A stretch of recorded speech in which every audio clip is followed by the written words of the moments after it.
it's me. Treehouse. I've decided to give up on waiting screens for now.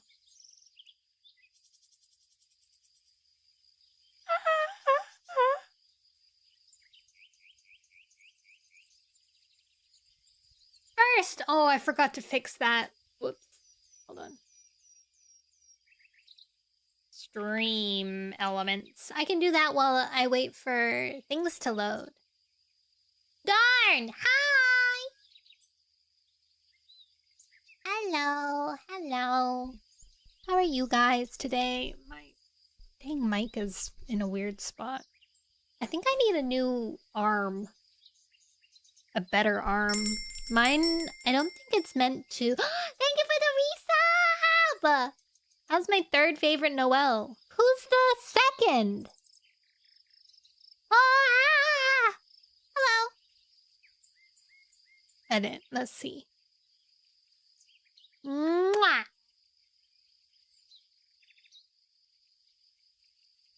Are you having twins? After all? I'm kidding. But that would be funny, wouldn't it? Wow!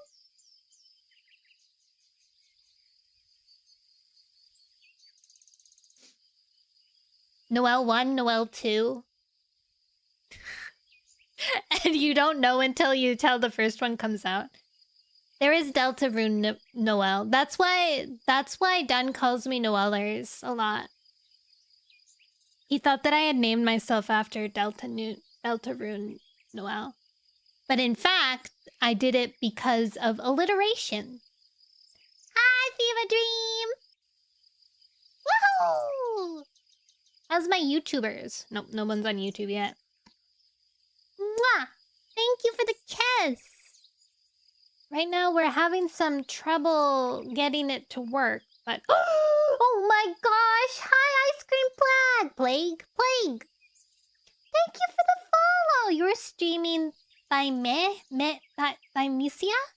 You have to check out Ice Cream Plague. This part-time plague doctor is serving up some seriously scuffed variety streams that are to die for. From Souls-like to Silent Hill F, they're always bringing the unhinged humor and plush tuber charm. Plus, who can resist a streamer that embraces the chaos and of web fishing and backroom adventures? True. It sounds like you play a lot of like, spooky games. Hi, I'm doing well. This is weird. You're weird. Hi, Sadies. Hi, Frexia. Thank you for checking in. Did that one actually work? I don't know. I wasn't looking. You're watching Treehouse. Reward must match Twitch. Did maybe Twitch mix something up? Okay, we're gonna do an experiment while we wait for my ads to go away. Welcome, Raiders! How was your stream? Was it good? Was it fun? Was it a pain?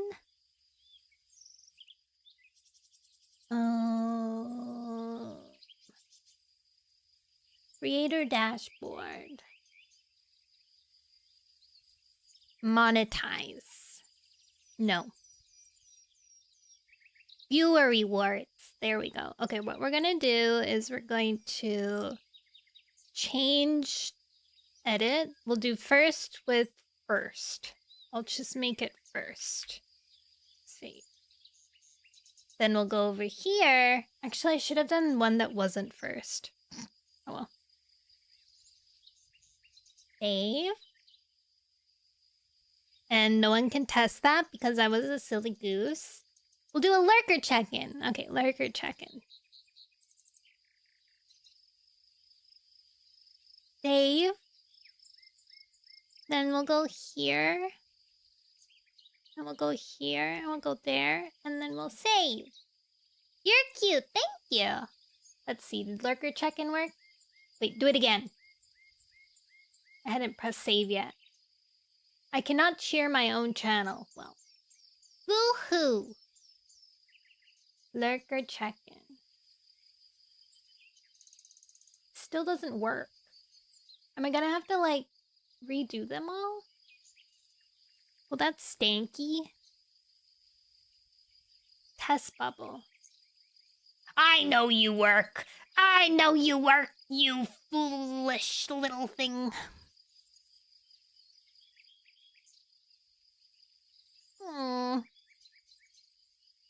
Well, I guess I'll remember. Somebody remind me to fix that later. We have 30 seconds. 27 seconds. Hello, everyone. How was your day? Yesterday and today. Funny XG, you sent me an emote of a man with a beard and then a female next to it.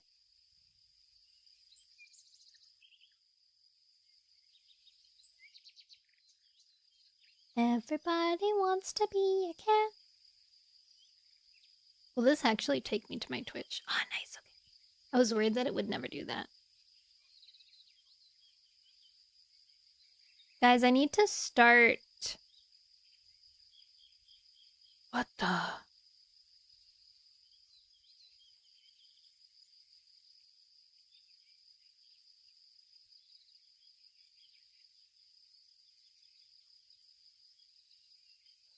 Merch lineup. Foil pressed badge. Postcard set.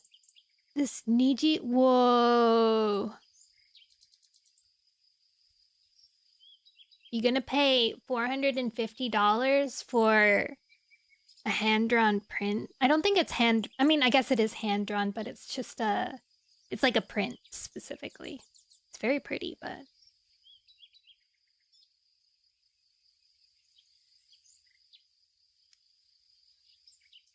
So VTubers, let's play a game. Give me a reason to follow you, and I may do it. I read warrior cats on stream, LMAO. Reply. Okay, guys, today we're reading Warrior Cats again, just like last week, and the month before that, and the weeks before that, and forever and ever. I'm excited to get back to our main crew, but I'm also excited to find out what happens with these guys, these fellows. So, oh wait, I have news for you guys. I got a Slurpee. I got a Slurpee finally. If you don't know, I've been unable to get a Slurpee for probably like 3 years now. And I've been wanting one so very badly, but I haven't been able to get one.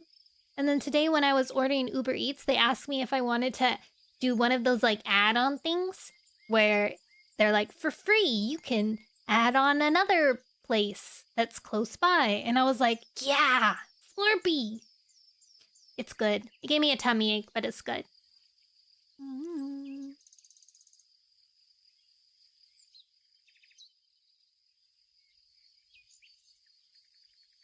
Hi, Lizzie. You're not late. It's only been 8 minutes. And most of those minutes, I was trying to fix a channel redeem that I did not fix in the end. You is cute. There are some streams that I really wish that I... Oh, okay, so during Christmas time, there's gonna be a week where my roommate is gonna be away for holidays. And during that week, I'm gonna be able to do a lot of streams that I'm usually unable to do because I don't want to disturb them.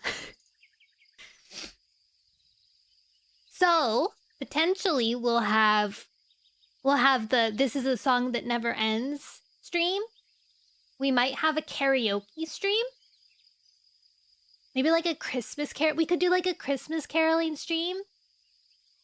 I can finally record some stuff because of my intense anxiety of singing in the house with my roommate. So that'll be fun. I want to know how long. I'm very curious about... If you're new here, when I had a... Hello, Sir Andrew. Andrew. Oh. For some reason, my phone lit up. I forget what it was. I was doing a subathon. And one of my goals was that I would have a This Is a Song That Never Ends stream. And basically what that stream is I would just be streaming and doing whatever I want, but the entire time I'll be singing This is a song that never ends. It goes on and on, my friend. And I would just sing it nonstop. I have to decide how I'm going to do like bathroom breaks and food time, but I guess technically I could stop singing, but I just wouldn't like reply in anything other than This Is the Song That Never Ends.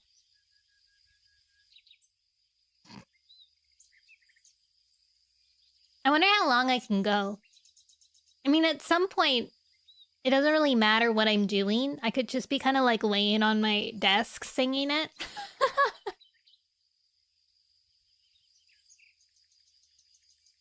I'll put like a big timer on my screen. Actually, I had a really smart idea about this once, but I forget what it was.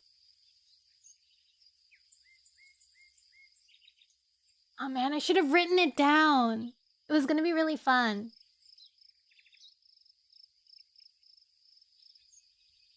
Smart idea wasted.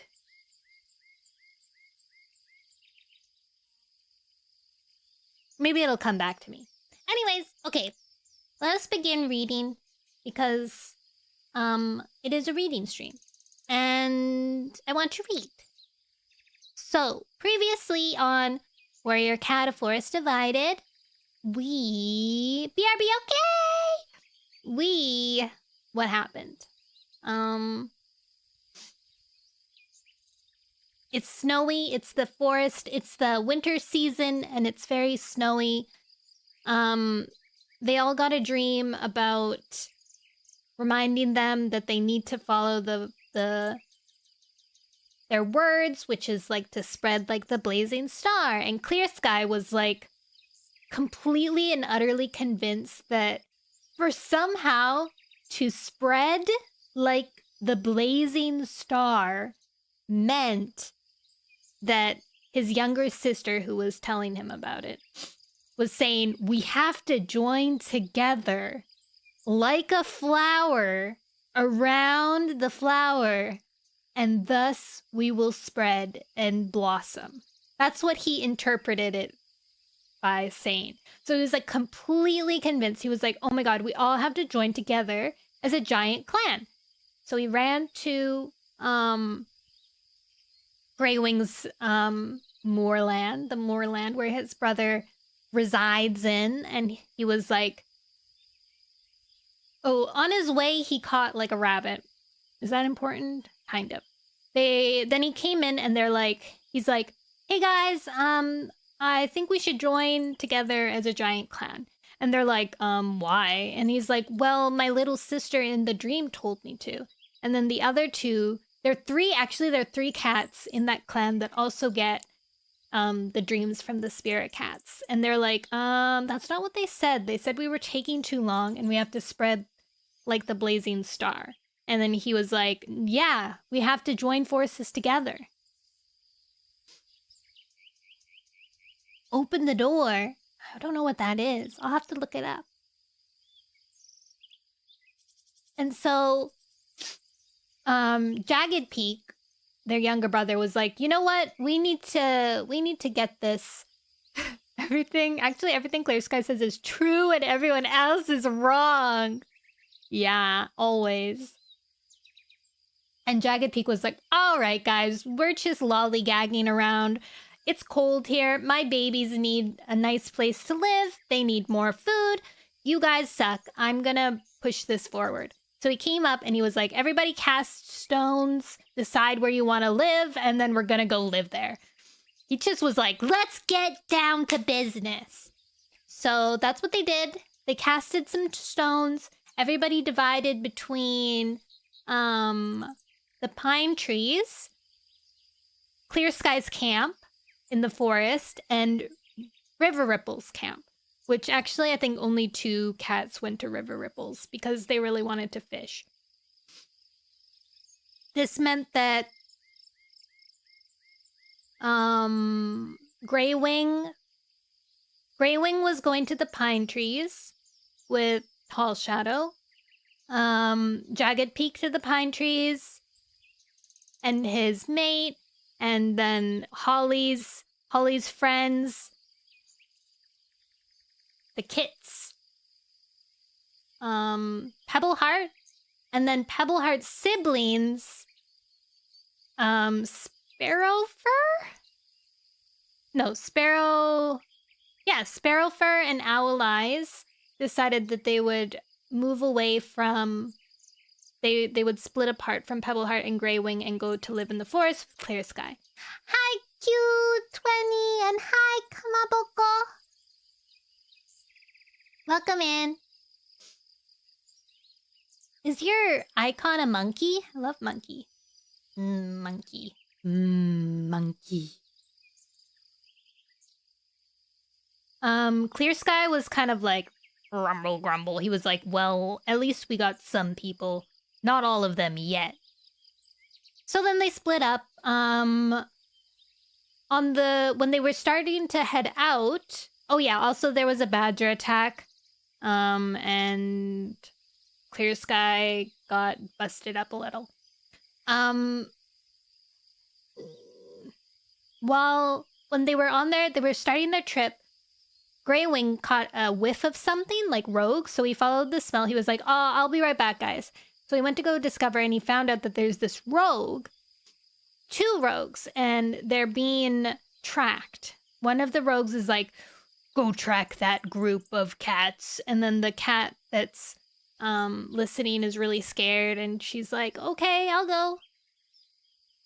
And so he's kind of like aware that they're being stalked right now, but for some reason, Greywing didn't tell anyone. I guess he was like, I can't ruin their happiness right now by telling them we're being stalked. So we just didn't tell them that they're being stalked and watched. I hope he remembers to tell them.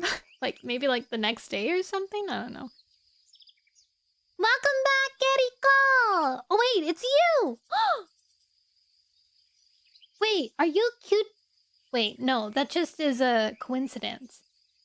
I have someone on YouTube called Q20 God, and you have 20G, which reminds me of 20 God. It's a while. WSP! Who's WSP? Hi, Jerry! So that's what's happening. That's kind of where we ended. Greywing came back. Thank you for the follow, Loser Bay! They ended up reaching the pine trees, and it was really nice. The pine trees sheltered them from the storm. What is it? A snowstorm? A snowstorm! It was sheltering from a snowstorm really well, so they went out and they're looking for a place to make camp. No. QD lately. What do you mean? I don't know. Are you hipster? Hipster. That's a good question. I don't think I'm a hipster. For a while, I used to like the hipster aesthetic when it was just... when it was fresh off the press. But now I'm like, eh. It's kind of like hipsters are old now. Hi, Nono. It's the Kamaboko squad. Oh, hello. Welcome in. I'm so much worse. Not like in his name, God 2G. I'm the opposite. Nice. You're the cool 2G. Yes, you are. What? How would you know? I think that's so funny. I'm not a hipster. Yeah, you are. Oh, okay. So, you can't prove it yet? Alright. When you can prove it, let me know.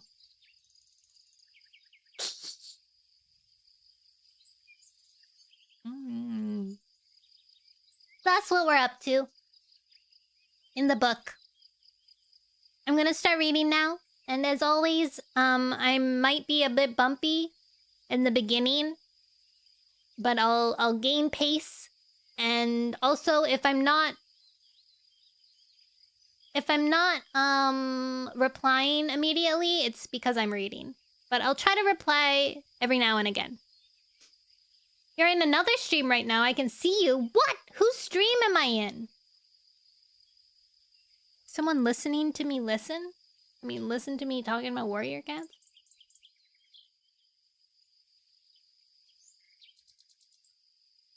Mine? What? Hi, Eriko's stream. Okay. I'm watching on YouTube and Twitch. Whoa, double the views. Thanks. That's actually really good for me. Especially with Twitch's, like, what is happening with Twitch now and again? Nowadays. It's kind of, like, freaky.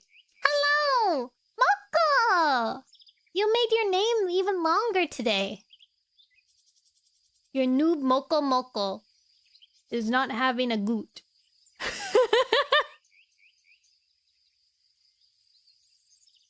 How's your kitten Kiwi? Your kitten Kiwi will enjoy today's stream since it's about cats. Alright, let's go. Chapter 5. A blustery wind shook the branches overhead. Thunder tucked his forepaws closely to his belly.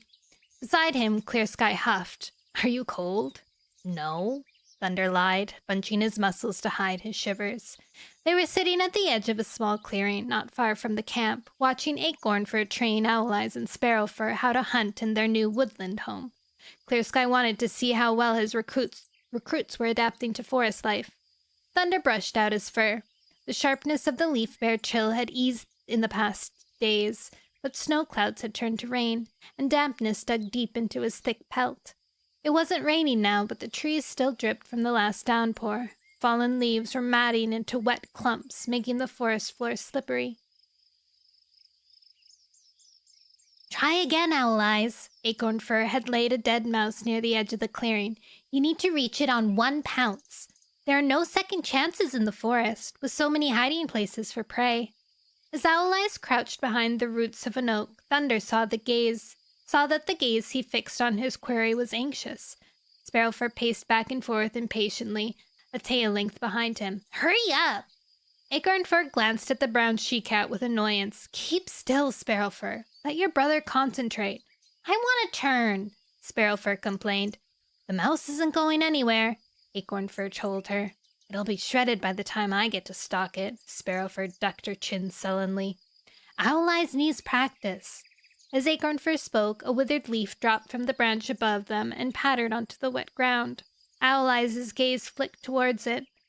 Acornfur whipped her tail at him. Don't look at the leaf! Focus on the mouse! Owleyes gasped. Sorry! Thunder felt a jab of pity for the young Tom. Owleyes' last pounce had set him slithering past the mouse, his paws skidding on the muddy earth. If Acornfur made him any more nervous, his next pounce wouldn't be much better. Whoa. My brother changed my username because I didn't play a game with him. That's cute.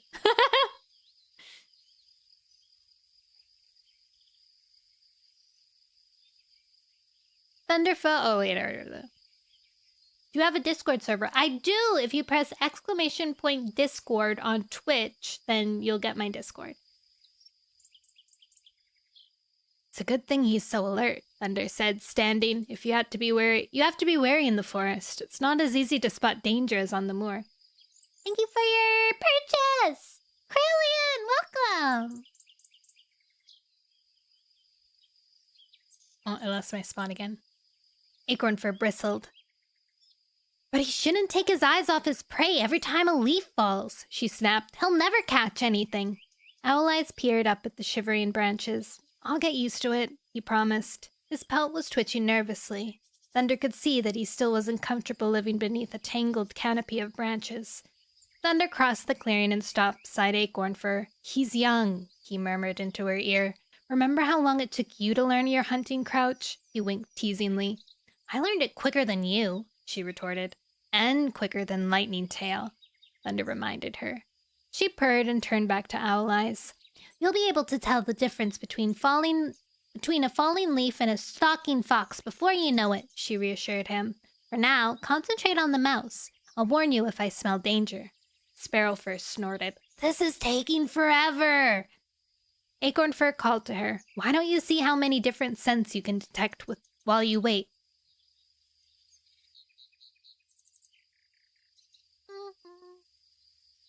I'm Miffy, thank you for the check-in! I really am!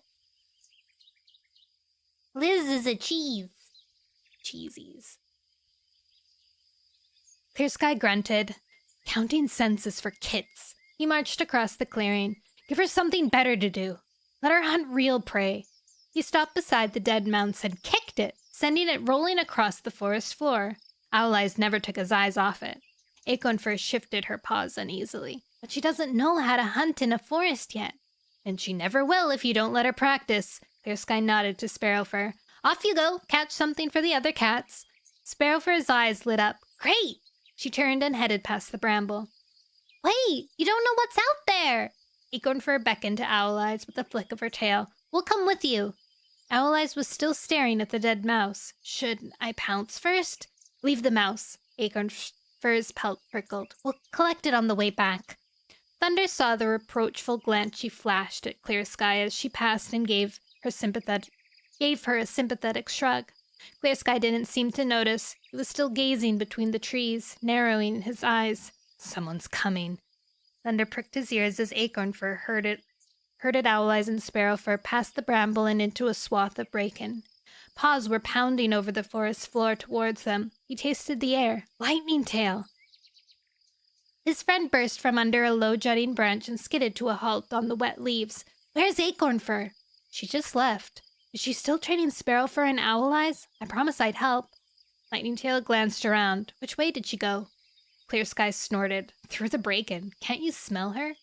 All I smell is wet leaves. Lightning Tail meowed. How do you ever sniff out prey around here? I can hardly taste my own tail when I wash. You'll learn how. Thunder promised. He was only just getting used to it himself. He'd lived in the forest before, but had forgotten all he'd learned after moons on the moor.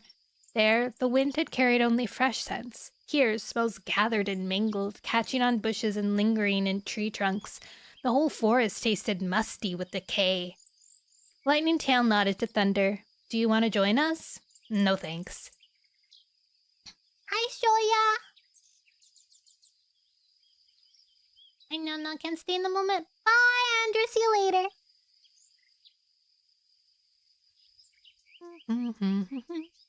No thanks. Thunder stared through the trees, wondering what was beyond the steep rise sloping up towards a thickly brambled crest. I thought I'd explore my new home.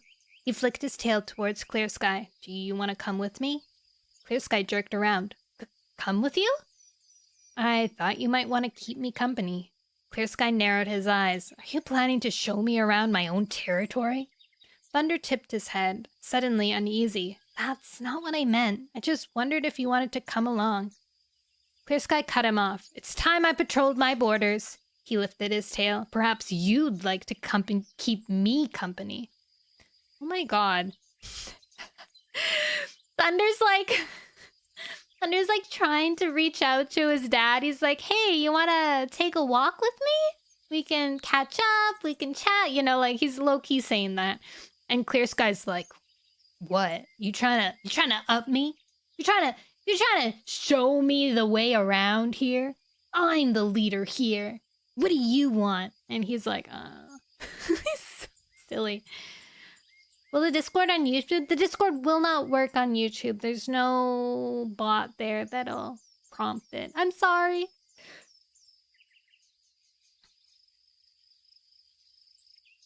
Thunder's pelt itched with frustration. Why did Clear Sky have to make everything a battle?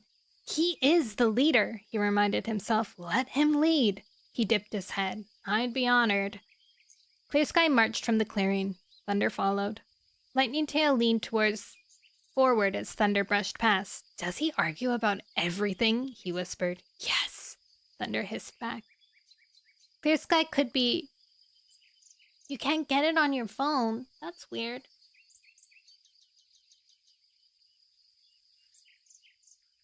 Let me check. It looks like the link is still working, so that's good. It must be something wrong with your phone at the moment.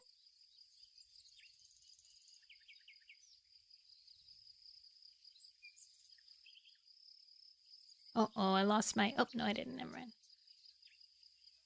Maybe if you restart your phone and try again, or close and reopen the Discord app.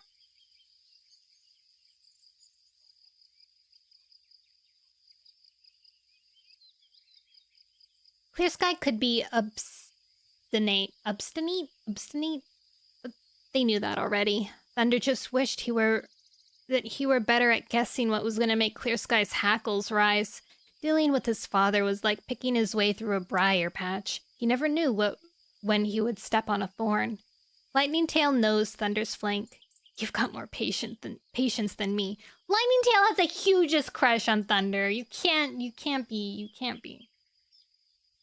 If only that were true. See you later, Lightning Tail. Thunder hurried on, weaving through a crowd of slender birch trees, following Clear Sky between the trunks. Water chattered beyond. They were headed for a stream. By the time Thunder caught up, Clear Sky had leaped the brook and was crouching at the far side.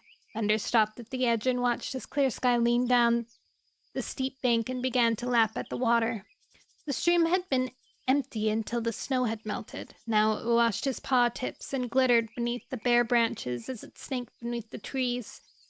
Thunder bent low and drank too. It was more refreshing than what he found on the moor, where the streams were sluggish, the peaty earth making the water taste like smoke. He lifted his head, his chin dripping, seeing that Clear Sky was now pacing on the far bank. Are you ready? His father asked. After Thunder jumped the stream, Clear Sky nodded towards a gully that cut through the forest. There's a huge oak along there. Beyond it, the forest stretched a two-leg place. Show me. Thunder waited for Clear Sky to take the lead, then fell in behind him. He followed his father over a rise, then hopped after him into the gully. It rose steeply on each side, muddy from the recent rain. Slippery roots snaked beneath Thunder's paws. Clear Sky moved easily between them, his pale gray pelt no more than a shadow in the gloom.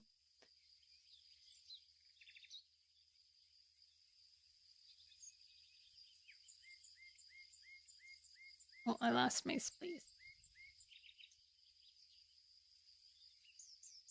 Thunder was aware that his own orange pelt glowed. His paws slithered. He stumbled over a root, landing awkwardly as another tripped him. He was used to the wide, smooth expanse of the moor. Even the rabbit trails beneath the heather were well worn and easy to navigate. The uneven path here unbalanced him, and he found himself concentrating so hard on where to put his paws that he didn't see the bramble stem hanging across the trail. It snagged his ear, and he gasped with pain. Clear Sky paused and turned his head. Are you okay? Just a bramble. Thunder glanced at the land rising beside them. The earth looked smoother up there. And there were no brambles. Why did Clear Sky insist on picking his way along this treacherous gully? Can't you go any faster? Clear Sky called. I'm doing my best. Irritation flashed beneath his pelt. He's doing this on purpose. Hi, Toleran. Toleran.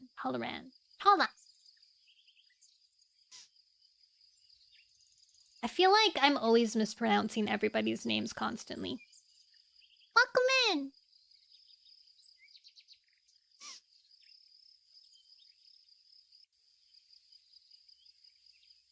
His father clearly wanted to show how easily he moved through his terrain. I am good. I hope you're good too.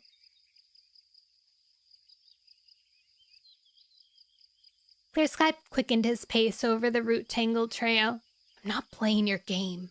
Thunder leaped up the steep bank of the gully and climbed the smooth slope. Shadowing Clear Sky's route, he kept to higher ground. A swath of bracken crossed his path, and he pushed his way in, relishing the tug of scratchy stalks as they scraped his pelt. Clear Sky was waiting at the other side. You're supposed to be following me. He stood on the slope, his blue eyes cold. I was, but I kept stubbing my paws. You've clearly forgotten how to move through a forest. Thunder ignored his father's condescending tone. pointedly glancing up the slope. A huge tree towered at the top, stretching high above the canopy. Is that the oak you were talking about? Yes. Clear Sky swished his tail and bounded towards it. Thunder leaped after him. Clear Sky dug his paws in harder to keep himself in the lead. As they neared the top of the rise, red fur flashed across ahead of them. Clear Sky slowed to a halt, every hair on his pelt bristling. Thunder smelled his father's fierce scent and stopped. Alarm shrilled through his tail. He unsheathed his claws and leaves swirled in their path. Was it a fox? Tiny paws skittered over the forest floor, and a red squirrel leaped from the ground and scooted up the oak trunk. Thunder rolled his eyes. I thought it was a fox. Clear Sky's pelt was still bush. Don't be dumb, he snapped. Thunder glanced at his father out of the corner of his eyes. Then why do you look so scared? Clear Sky snorted. Stop looking at me and watch where you put your paws. I don't want you stubbing them again. Flashing his tail, he marched past the oak. Why is he in such a bad mood? My goodness. Thunder followed, glancing up as the squirrel disappeared between the crisscrossing branches. Raindrops splashed down onto Thunder's muzzle. He shook them off and followed Clear Sky. The ground beyond the oak sloped down to a glade. Thunder's heart sank as he saw brambles crowding the bottom. He could see a clear route skirting them, a trail through wilted fern stumps. But Clear Sky charged down the slope, heading straight for the brambles. Flattening his ears, Thunder followed. Clear Sky hopped neatly among the damp stems. Thunder winced as prickles grazed his paws, until at last the brambles thinned. Through the trees he could see the rain-washed red roofs of two-leg dens glinting in the weak sunshine. He slowed, smelling unfamiliar scents. Clear Sky kept moving. We're not going near there, are we? Thunder stopped beside a yew bush. We might find some kitty pet recruits. Clear Sky halted and turned. Fluttering Bird wants us to spread and grow, remember? But kitty pets? Thunder remembered Tom, the kitty pet father of Turtletail's kits. He'd stolen them just to make Turtletail suffer, and she'd been killed trying to rescue them. Are you scared of them? Clear Sky challenged. Of course not. Thunder glared at him. But they can't hunt or fight. What good are they to us? We can train them. Thunder hardly heard Clear Sky's words. Paws were scrambling over leaves close by. He pricked his ears. Something was moving beyond the yew. Did you hear that? He hissed at Clear Sky. Clear Sky whisked his tail. It's probably a squirrel. We can hunt it on the way home. He headed towards the two-leg place. We should catch it now. They'd already missed one today. Had Clear Sky forgotten it was Leaf Bear? They couldn't afford to ignore prey. Then go catch it, Clear Sky called back. Thunder ducked under the yew. Its dripping branches scraped his spine. Through its tangy scent, he could smell more than a squirrel. A second scent touched his nose. A familiar smell. His hackles lifted as he heard the crunch of tooth on bone. Dragging his belly over the cold, wet earth, he peered out through the fronds on the far side. A golden she-cat was bent over a dead squirrel. From its scent, it was freshly caught. Thunder unsheathed his claws. This cat's tabby markings on her white chest and paws were so familiar they made his heart ache. He slid from under the yew and glared at her. Starflower? Starflower turned, gazing at him with luminous green eyes. Hi, Thunder. What are you doing in the forest? I thought you were a moorcat. Thunder bristled. Thank you for the follow, Loser Bay. Is this a different Loser Bay? This is a double Loser Bay. Too wise. Thunder bristled. What am I doing? Didn't you realize she was hunting on Clear Sky's territory? How can you show your face here after... She cut him off. After what? She tipped her head, her gaze steady. After you murdered my father? She was talking about the rogue cat called One-Eye, who had taken over Clear Sky's territory by force, viciously attacking any cat who disobeyed him. Thank you for the hydrant and thank you for the stretch.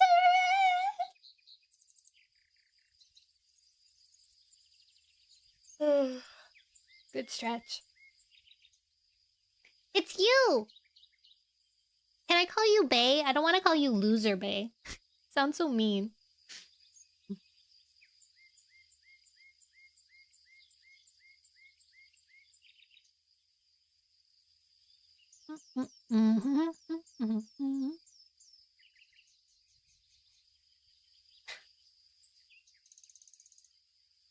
was trying to kill everyone.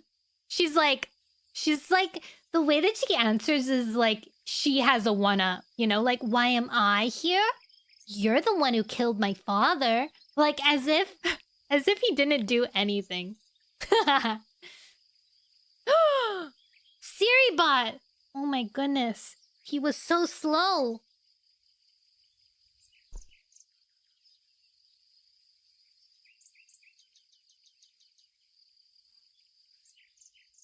Hi, Noma.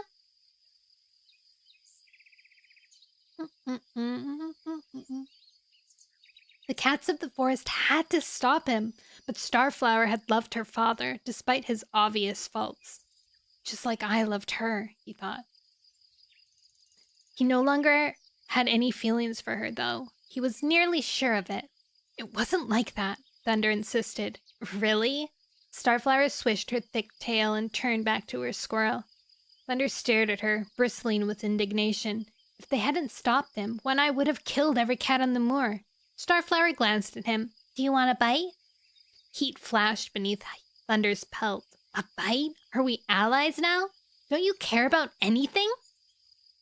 Starflower lifted her head, her green eyes glimmering. I care enough to forgive you. Forgive me?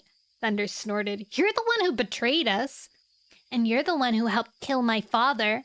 Starflower replied steadily. The ewe rustled behind Thunder. That wasn't my son's fault. Clear Sky pushed his way through the branches. If you want to blame any cat for One Eye's death, blame me.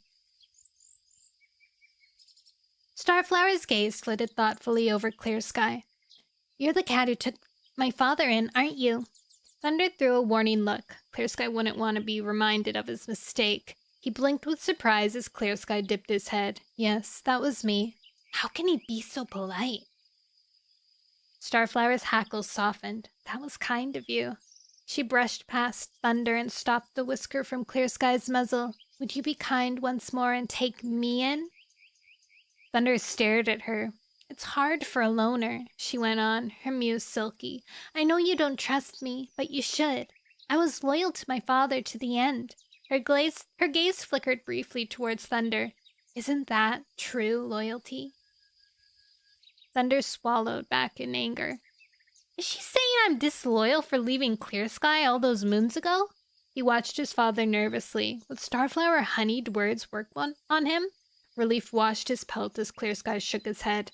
I can't let you join us, he told her. Your father hurt a lot of my cats. They wouldn't thank me for bringing you back to camp.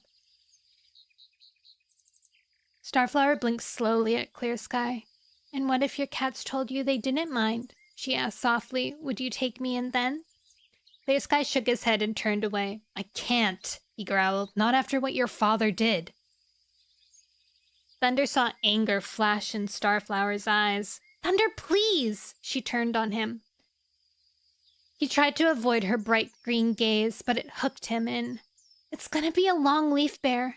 There was fear in her mew. I don't know if I'll make it through by myself. Now that One Eye is dead, I have no cat to help me hunt. Thunder forced himself to look away, feeling Starflower's desperate gaze burning through his pelt. She's like a siren call. She's whispering sweet nothings into their ears. You got the Discord, congrats, bae! Your hair looks like chocolate, strawberry, and vanilla. Yeah! Neapolitan ice cream. One day I was thinking I would get like an ice cream outfit, but that would be like forever and ever in the future. You tried to do the bully thing. Oh yeah, the bully thing is off today. It doesn't work because it's Warrior Cat Wednesday, but it should be. I think StreamerBot kind of got everything mixed up. So when it's supposed to work like she's trying to seduce his dad right in front of his face. What my bot is supposed to turn off certain redeems when I switch to certain scenes in OBS, but I think a lot of things somehow got messed up in the upgrade. Actually, that might be why the stream elements thing isn't working. I'm sorry. Let me see cues. Pending actions. Action history.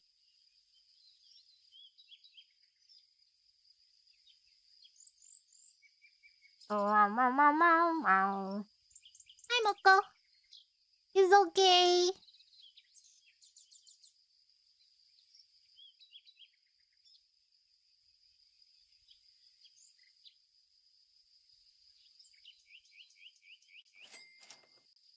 Thank you for your purchase. Please enjoy your flowers.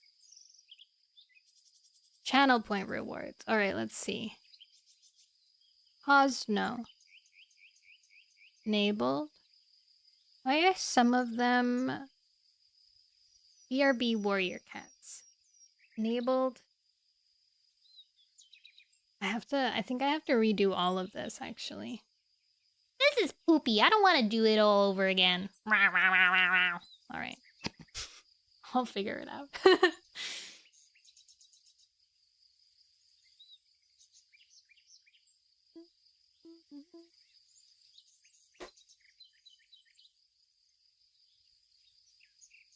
Was he wrong? Okay. Thunder forced himself to look away, feeling Starflower's desperate gaze burning through his pelt. Was he wrong to punish her for her father's sins? She was alone now. I think she's probably still with those rogues. Without one eye to bully her, perhaps she could be trusted. No! Oh my god, Thunder! Perhaps she'd simply been one of his victims. Thunder felt his heart twist. Clear Sky.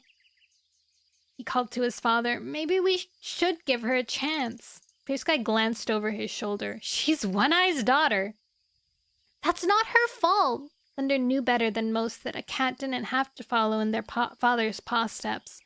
Starflower's glossy pelt brushed his flank. Energy sparked through him like lightning. Her scent was so familiar, so warm. Lightning Tail is not gonna be happy about that. Why wasn't Lightning Tail with them? He should have stayed. His mind whirled. He had to persuade Clear Sky to take her in. He couldn't leave her to starve. She just caught a squirrel. Why am I getting motivational videos? Why not? Maybe you just need to be motivated. Even normal people need motivation, even if you're just hanging out. He wanted to bring all the cats together, he called. Why not Starflower? She was one of us once. Clear Sky's blue eyes narrowed. Clear Sky, please! Clear Sky! I'm back. Noticed something really weird. I noticed that the stream is 20 seconds delayed on my phone. Oh, that's weird. Dad joke. All right, dad joke. Wait, let me finish this chapter because we're almost done, and then I'll do the dad joke. Fluttering Bird wanted to unite us so we can spread and grow, Thunder pressed. The more cats we have, the stronger we'll be. Clear Sky glanced at Starflower's squirrel. I guess she can hunt. I can! Starflower snatched up the squirrel. Clear Sky turned away, his tail twitching. Bring her along. You can explain it to your campmates. Hurrying, Starflower followed Clear Sky past the U. Thunder walked behind her, his belly tightening. You can explain it. His paws prickled nervously as he pictured Lightning Tail's expression when he led Starflower into camp. He'll think I've gone crazy. You have! Goofball? Oh my god, this guy. He's getting so... Sorry, you're just gonna be let down again. Fool me once, shame on you. Fool me twice, shame on me. Alright, dad joke time.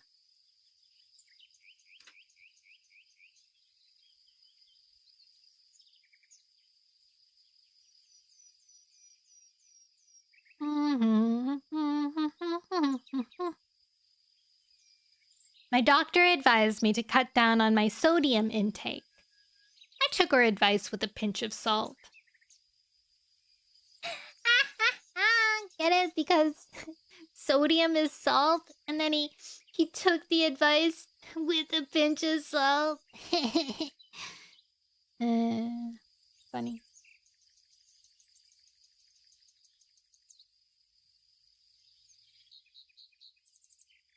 Chapter 6. Greywing dropped into a hunter's crouch. High above him, faint sunlight filtered through the canopy of striped forest floor. His tail twitched with excitement as he saw a lizard dart from beneath a fallen tree.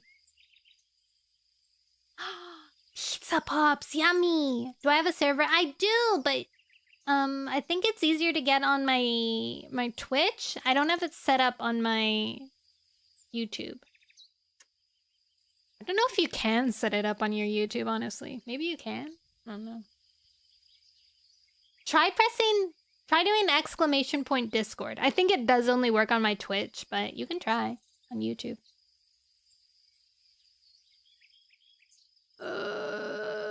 As the lizard skittered from its hiding place, Greywing leaped. Needles sprayed as he landed. His paws slid clumsily, but he hooked the lizard's tail with a foreclaw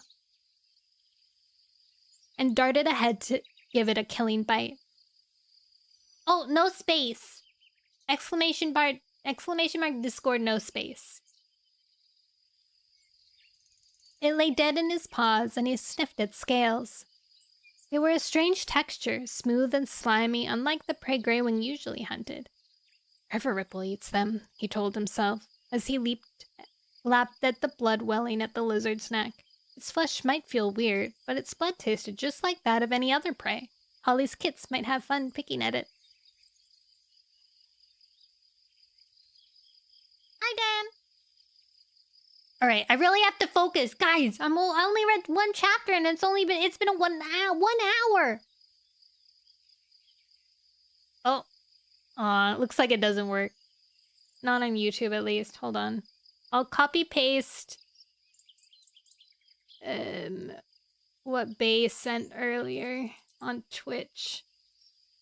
Just kidding, I can't. Oh, I did it! Okay. Hi, Moko. Have a good night. All right, I have to hyper focus, guys. No responding. I won't be able to respond unless there's a comment or unless I have to comment on something going on in the chapter. I'm getting too distracted.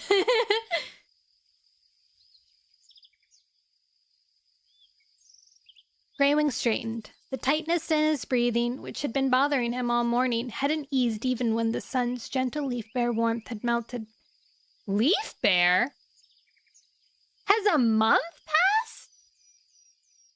Oh, wait, no, Leaf Bear. Wait, Leaf Bear... Wait, no, Leaf Bear's winter. Leaf Bear's winter. What is... New Leaf? New Leaf is spring. My bad. Never mind. Leaf Bear, warmth.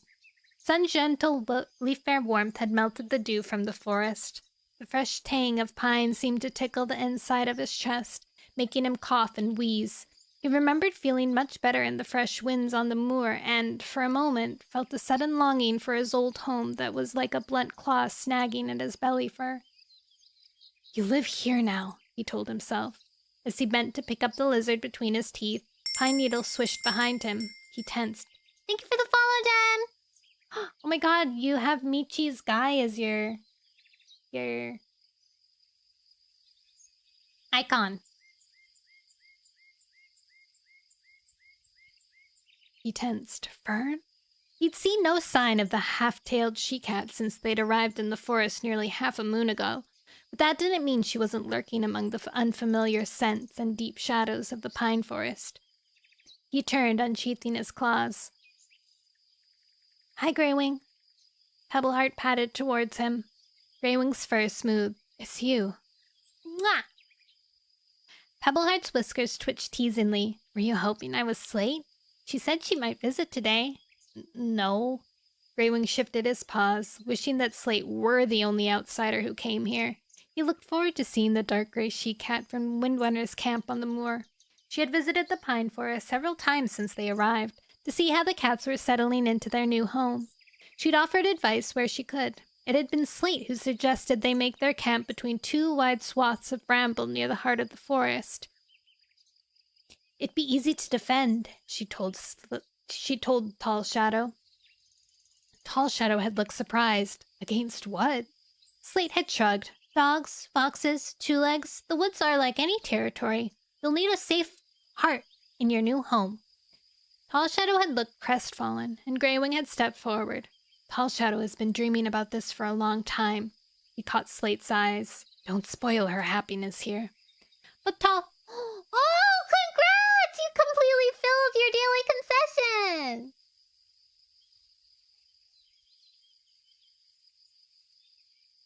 Now it'll restart.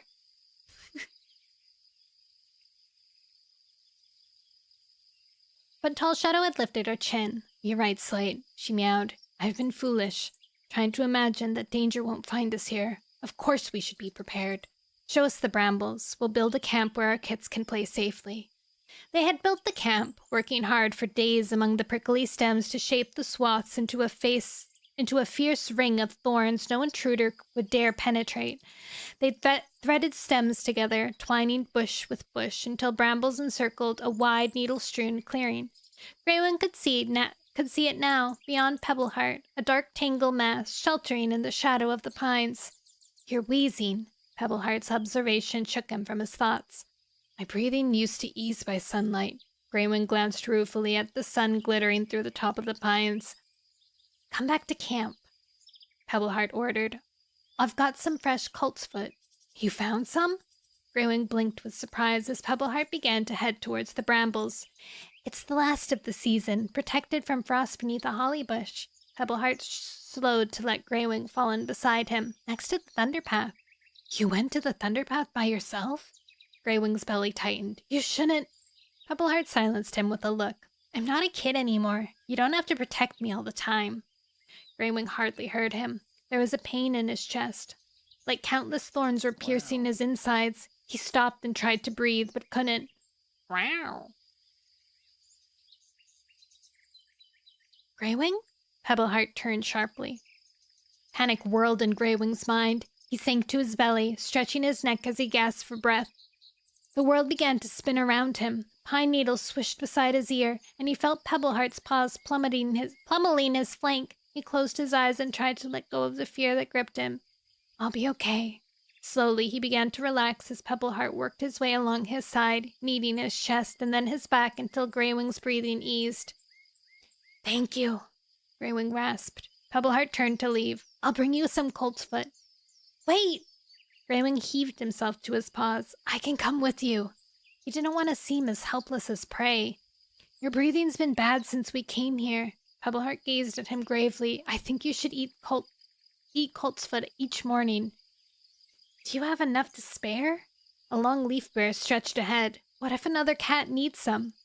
I've picked plenty, and there are still some dried leaves back in the hollow.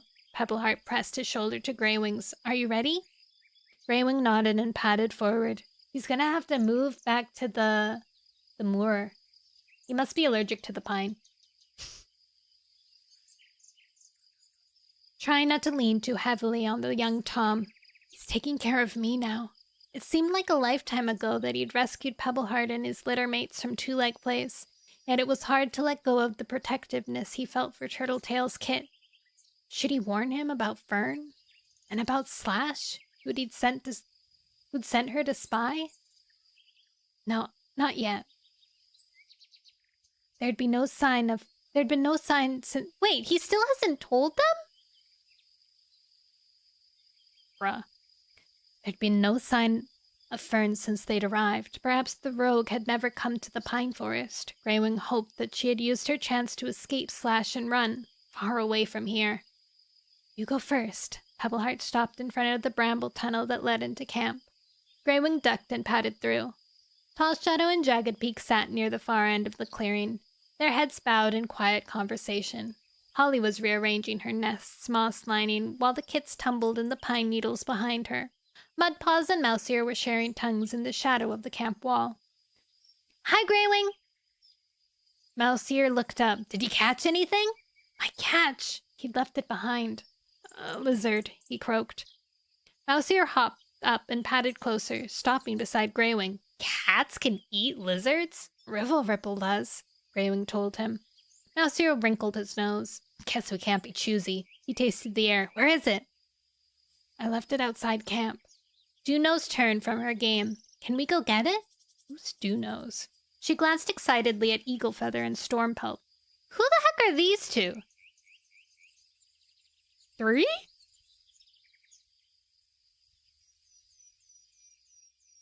Hi, LOL.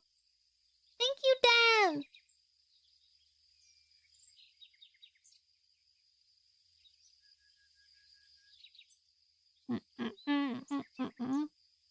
Oh, these are the... Oh. These are Jagged Peaks kits.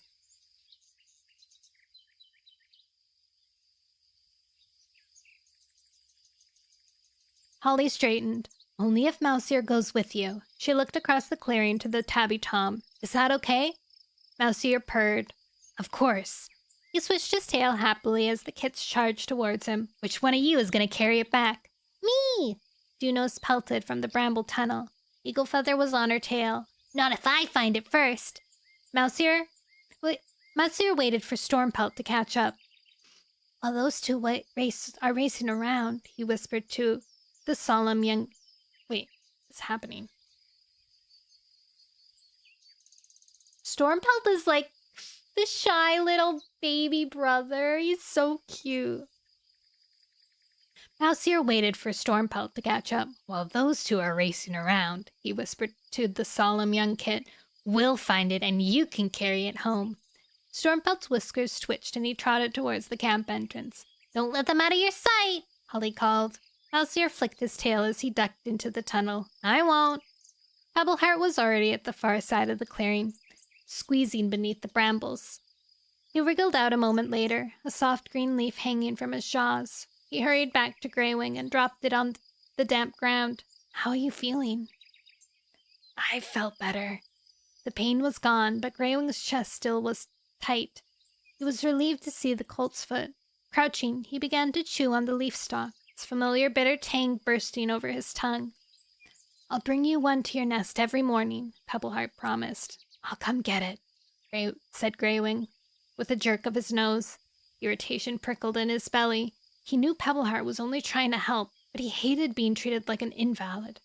Was this how Jagged Peak felt when the cats made allowances for his lameness?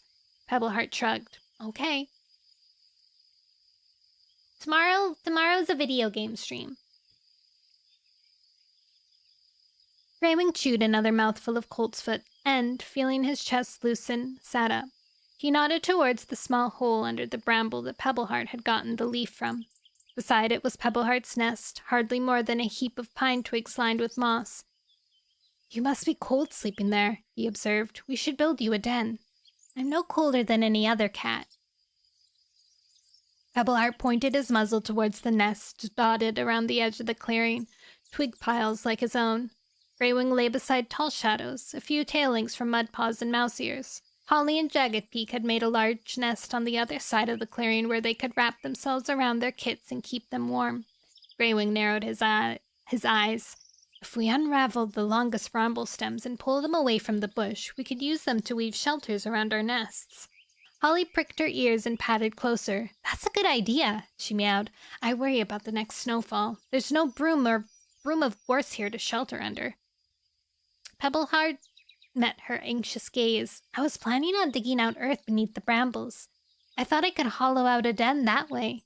Yes! Greywing felt excitement rushing beneath his pelt as his breathing returned to normal. We could dig sleeping hollows and weave bramble stems over them. The sooner we make this camp into a real home, the better. Great! Holly nodded eagerly. Which side of the clearing do you think would be the most sheltered for the kits? He didn't need to taste the air to know where the coldest wind blew. He'd spent enough nights shivering in his nest. He nodded towards the far end of camp. The bramble wall over there'll keep off the leaf-bear freeze. He lifted his nose towards a hole high in the canopy. Weak sunlight filtered through, and you'll get sunshine, which will burn off early frost. Pebbleheart! Mudpaws limped across the clearing towards the young Tom. I wrenched my shoulder chasing a squirrel yesterday. Do you have anything to ease the stiffness? Pride swelled in Greywing's chest. To see how the cats were beginning to rely on the young Tom for help, he hoped Turtletail, up among the spirit cats, could see how important her kit had become to his campmates. You can't bully me today, Pride! Mwah! But you can kiss me. Technically, all these things should be shut off, but it's being stanky.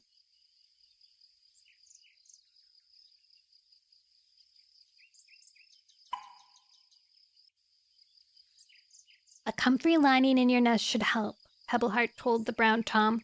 I'll need to go out and search for some. I've only collected coltsfoot and nettles so far. Go out? For the last half moon, Pebbleheart and the rest of the cats had stayed close to camp. But now Greywing's ear twitched with worry. Fern could be out there. Maybe Slash, too. Pebbleheart seemed to sense Greywing's concern, and he glanced at Mudpaws, who instantly gave a nod. I'll come with you, the brown Tom offered. 4 eyes are better than 2. Relief washed Greywing's pelt. Stay together, he warned. Pebbleheart flashed him a questioning look. Is something worrying you? No. Greywing meowed quickly. But we don't know our new territory yet. It's better to be safe than sorry. Pebbleheart narrowed his eyes, but Mudpaw was already headed towards the entrance. We'll be fine, he called over his shoulder. Don't worry so much, Greywing, said Pebbleheart with a flick of his tail. It's not good for your breathing. We know how to look after ourselves.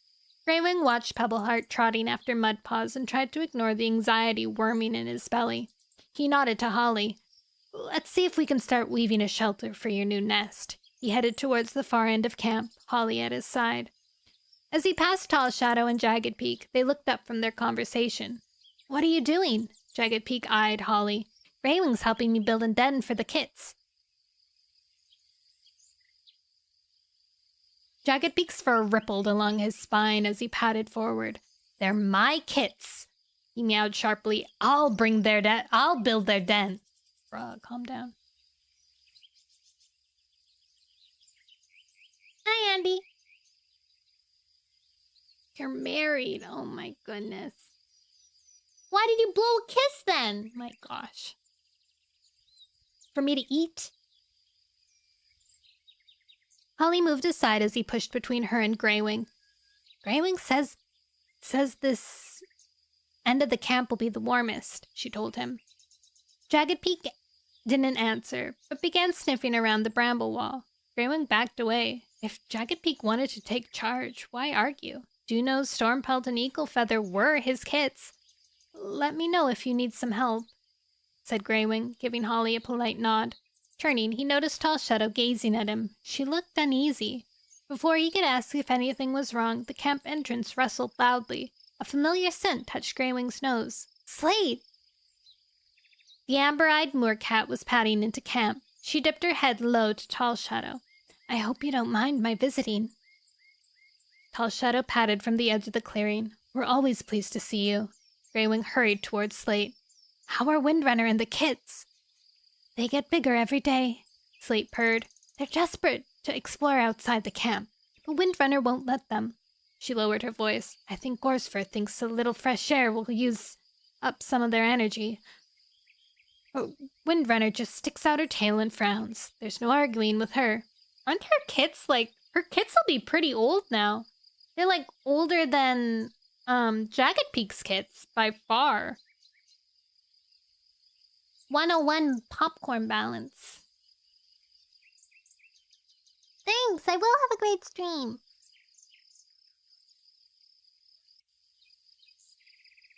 Meow, meow, meow, meow, meow. Greywing's whiskers twitched with amusement. Windrunner had always been certain she knew best. It made her a fierce mother, but a strong one. The kits were lucky to have her. Why don't you come and visit?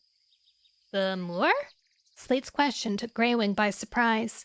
He imagined the fresh wind rippling through his fur and pictured the wide open expanse of heather and peat. His heart ached to be back there, but he shook his head. I can't leave my campmates, not while we're still settling in. Not even for a short while. Slate gazed at him softly. You haven't met Reed or Minnow yet. You'd like them. Reed and Minnow were rogues who had joined Windrunner's group at the end of the Leafhall. Wait, Reed and Minnow? Why aren't they in River Ripple's camp? Is it too on the nose?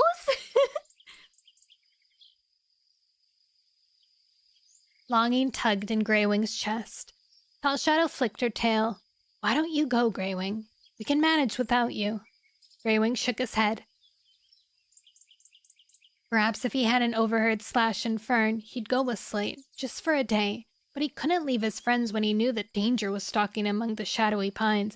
Why don't you tell them, Greywing? Just tell them! Mewling sounded outside the camp. Small paws pattered over the forest floor. Let me help carry it. Dewnose's mew sounded indignant. The brambles rustled and Stormpelt charged into camp. His eyes shone as the lizard dangled from his jaws. I can picture that so clearly. Eaglefeather and Dewnose burst in after him. I would have found it first, Dewnose squeaked, but Eaglefeather kept getting in the way. Mouseear padded after them. He nodded to Greywing. Stormpelt just followed your scent trail and went straight to it, while these two were running around in circles. We were not. Eaglefeather puffed out his chest. Mouseear purred. Go and put it on the prey pile, Stormpelt. He nodded towards the empty patch at the edge of the clearing. Though it's not much of a pile right now. Greywing flicked his tail. We should send out a hunting party. Mouseear met his gaze. Do you want me to go? Take Holly and Jagged Peak with you. Greywing told him. I can go too, Slate offered. Tall Shadow stepped in front of the moorcat, her tail twitching with annoyance. Jagged Peak and Holly are busy right now, and Slate has our own group to hunt for. Her angry gaze scorched Greywing's pelt. He tipped his head, puzzled. But the prey pile's empty. Jagged Peak and Holly can work on their den later. And Slate has hunted here for seasons. She can show them the best places to find prey. Jagged Peak's gray fur flashed at the corner of his vision. What's going on? The Tom padded confidently towards them.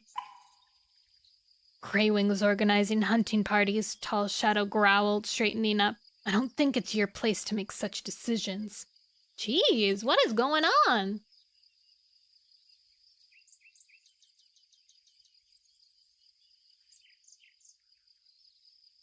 Greywing bristled.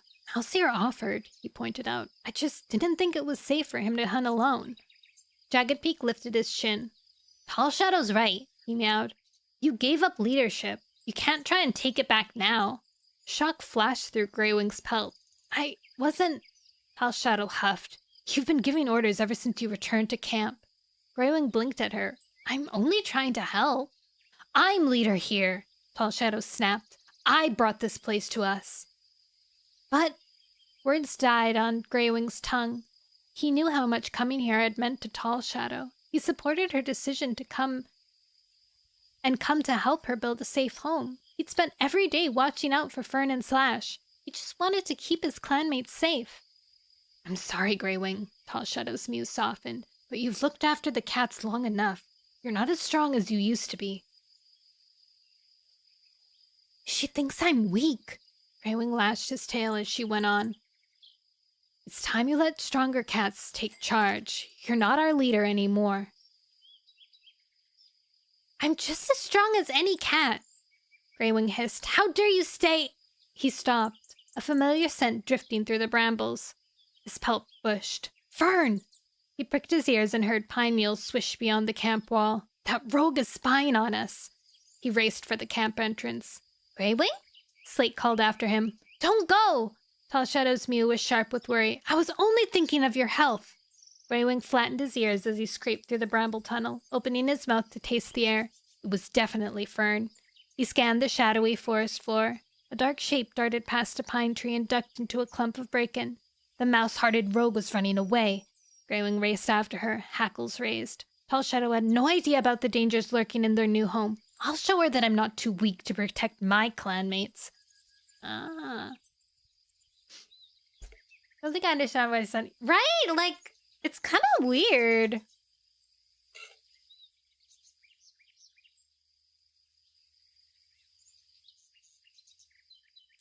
Like, in the last book, it was pity. Like, even, like, when they were still in the moor, it was mostly pity that they were afflicted with. Like, they'd be like, Greywing, I don't know if you can handle it. You know, like, they're kind of, like, looking down on him. But now all of a sudden, they're, like, mad at him. Like, you can't be giving orders. Like, what are you doing? Yeah!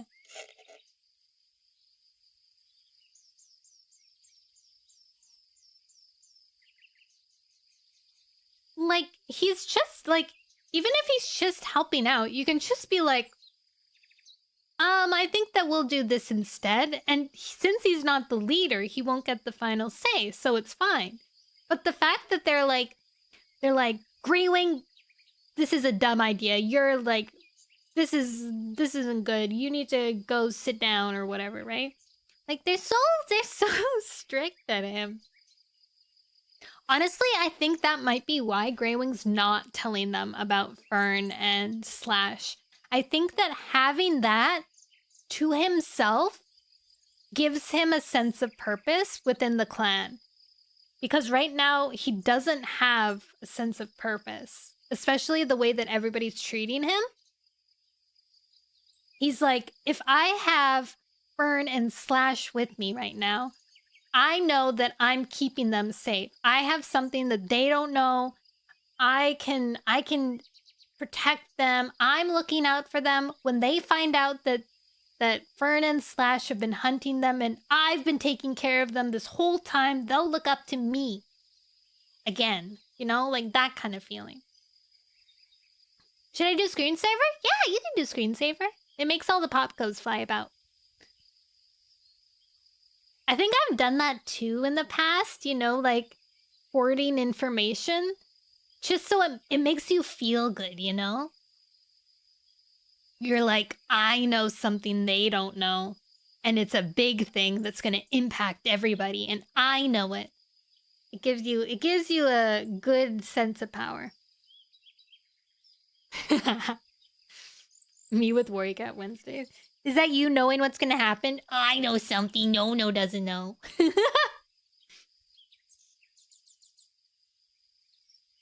Chapter 7.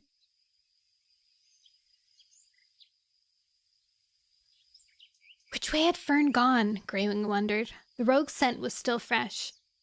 But he'd lost sight of her. He strained to see between the shadowy pines, stiffening as he spotted movement ahead. Moving quietly over the pine needles, he followed. The black she-cat was weaving between the trees. It would be easy to catch up. Then he could drag her back to camp and show Tall Shadow that he wasn't too weak to look after his campmates. Greywing frowned. Why wasn't Fern running? Hadn't she realized she was being followed? Curiosity itched beneath his fur. What was the rogue up to? Dropping low, he kept to the shadows, treading as lightly as prey. Weak sunlight seeped into the forest ahead. Greywing felt the faint rumble of a monster shake the ground. They were approaching the thunder path where it sliced through the trees, separating the pine forest and Clear Sky's woods. Fern's pelt showed against green as she slid out into the side of the thunder path. Greywing paused and peered between the trees. Fern crouched at the side of the thunder path, scanning the dark trail. A monster growled, its wide white flank flickering beyond the trees as it neared. Greywing curled his claws into the earth, his heart quickening as Fern darted onto the thunder path. The monster's eyes glinted in the sunlight. It was nearly on top of her. Watch out! Greywing held his breath as Fern pelted across the dark stone. She leaped for the far side a moment before the monster thundered past. Greywing raced forward and peered from the trees just in time to see Fern's tail whip past an oak in the shadow. A howl pierced his ear fur. The ground shook beneath his paws. Greywing froze as another monster roared, a tail length from his nose. Wind whistled in its wake, for it splattered his flank. His chest tightened as its bitter stench swirled around him. As the monster thundered away, Greywing raced across the thunder path. Blood pounded in his ears as he leaped for the edge and plunged through a clump of bracken. Stopping, he caught his breath. Would he ever get used to the thunder path? The stench of the monster fading behind him, he forced his hackles down and scanned the forest. The musty scent of fallen leaves filled his nose. Which way had Fern gone? He scouted between the roots of an oak. There! Her paws had passed this way. Nose low, he followed her trail. The rogue cat had veered towards the edge of the woods, clearly making sure to avoid Clear Sky's camp. Was she headed for the moor to meet Slash? Roots arched from the ground. Brambles spilled from between trunks. Greywing picked his way past them, dodging to avoid prickly stems. Fern was following a zigzagging trail, but she was staying inside of the tree line. Greywing paused. Why hadn't she broken cover and headed into the moor? He could see its grassy slopes beyond the trees. Uh-oh. Wasn't that where she'd last spoken to Slash? He frowned. Her path was headed towards the 4 trees. Was she meeting Slash here? Greywing pushed on, ears pricked. He stumbled over a root, grimacing as pain shot through his paw. Thorns snagged his pelt as he staggered against the bramble. He decided to cross the moor to the 4 trees. It might be further, but it would be easier that way. He swerved and headed for the slope beyond the trees, ducking out of the woods and pushing through bracken. As his paws touched smooth grass, wind billowed through his fur. It filled his chest, clean and cold, its rich, peaty scent so familiar he felt dizzy with joy. He bounded up the slope and skirted the heather towards the 4 trees. He moved quickly here. The ground blurred beneath his paws, air filled his chest. His heartbeat quickened and his whiskers streamed against his cheeks. As the slope steepened towards the top of the hollow, Greywing slowed. In the woods below, Fern would be picking her way through the undergrowth. He crossed the final stretch of grass to the rim of the hollow and gazed back across the moor. There was the dip, no more than a cloud shadow, where the hollow lay. Was it still deserted? Were other creatures sheltering there now? He narrowed his eyes, wondering if he could see Windrunner's small camp. But the heather clearing where she had made her home was hidden between the dips and rises of the moor. She had chosen well. Greywing dragged his attention back to the hollow. The bare branches on the 4 oaks showed above the rim. Beyond them, the sun sank towards the distant horizon, burning orange in a pale blue sky. Greywing could feel dew gathering on his fur. He shook it out and shivered. Below, the great boulder rose at one end of the hollow. Was Fern already there? He padded forward and nosed his way down the bracken-covered slope. Slowing as he neared the bottom, he narrowed his eyes and scanned the clearing. He stiffened as he spotted Fern's black pelt. She was crossing the clearing, her belly close to the earth, her stumpy tail twitching excitedly. She was stalking something. Greywing tasted the air. There was no sign of Slash's scent, and Fern's attention was focused on her quarry. Quarry? Had she just come here to hunt? His pelt prickled with hope. This was his chance to talk to her and find out why Slash had sent her to spy on his campmates. Ducking low, he slid through the last few stalks of bracken and padded softly into the clearing. Fern was watching the grass at the far edge. She lowered her chin and waggled her hindquarters, so intent on her prey she didn't twitch an ear as Greywing crept across the clearing towards her. Fern? The black rogue spun with a hiss. Fear flashed in her eyes as she reared, unsheathed her claws. I'm not here to fight. Greywing stopped a tail length away. He could smell her fierce scent. What do you want? Fern eyed him warily. Don't you recognize me? Greywing circled her, giving her a wide berth. Fern dropped onto all fours and turned, keeping her gaze fixed on him. Why should I? You've been spying on us for the past half moon, Greywing told her. Fern's eyes widened with horror. You're one of the cats from the forest! Greywing rolled his eyes. She wasn't much of a spy. Haven't you already learned our scents? The fur lifted along Fern's spine. All I can smell in that place is sap and stagnant water. Up close, her pelt looked dull, so thin that ribs showed beneath. She's half-starved. It must be hard to find prey in such a stench, he commented.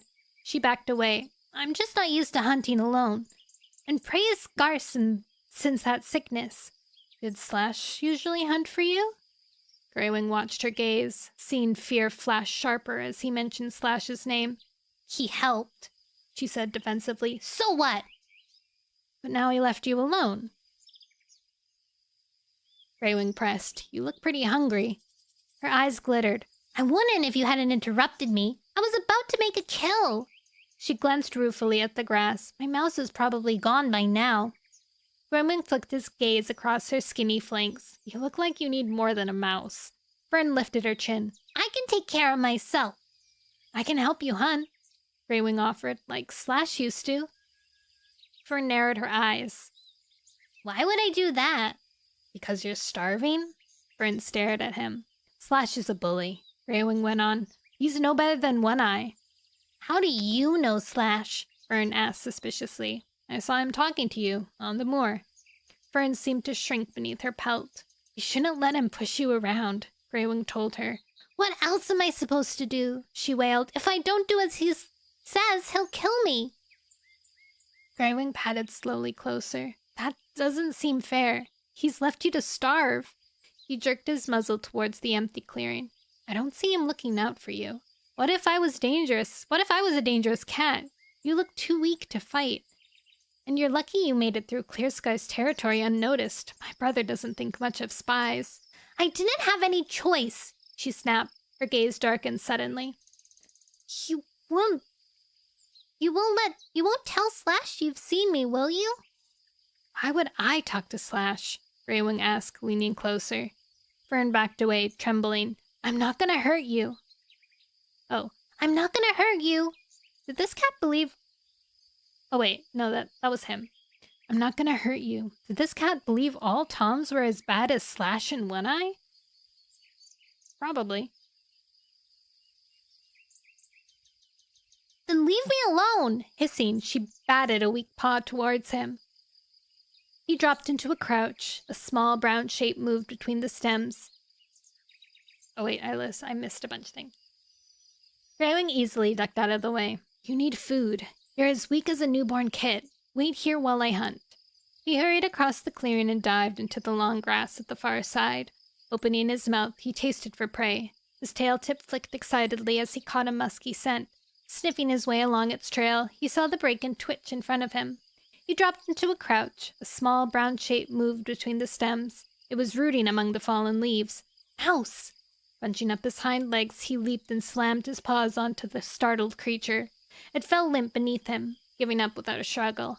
Quickly, he nipped its spine and carried it back to Fern, who was crouching in the clearing where he had left her. She hadn't tried to escape. She really must be as frail as she looks. He dropped the mouse at her paws. Eat this! As Fern gobbled it down, the scent of mouse blood touched Greywing's nose. His belly rumbled. He hadn't eaten today.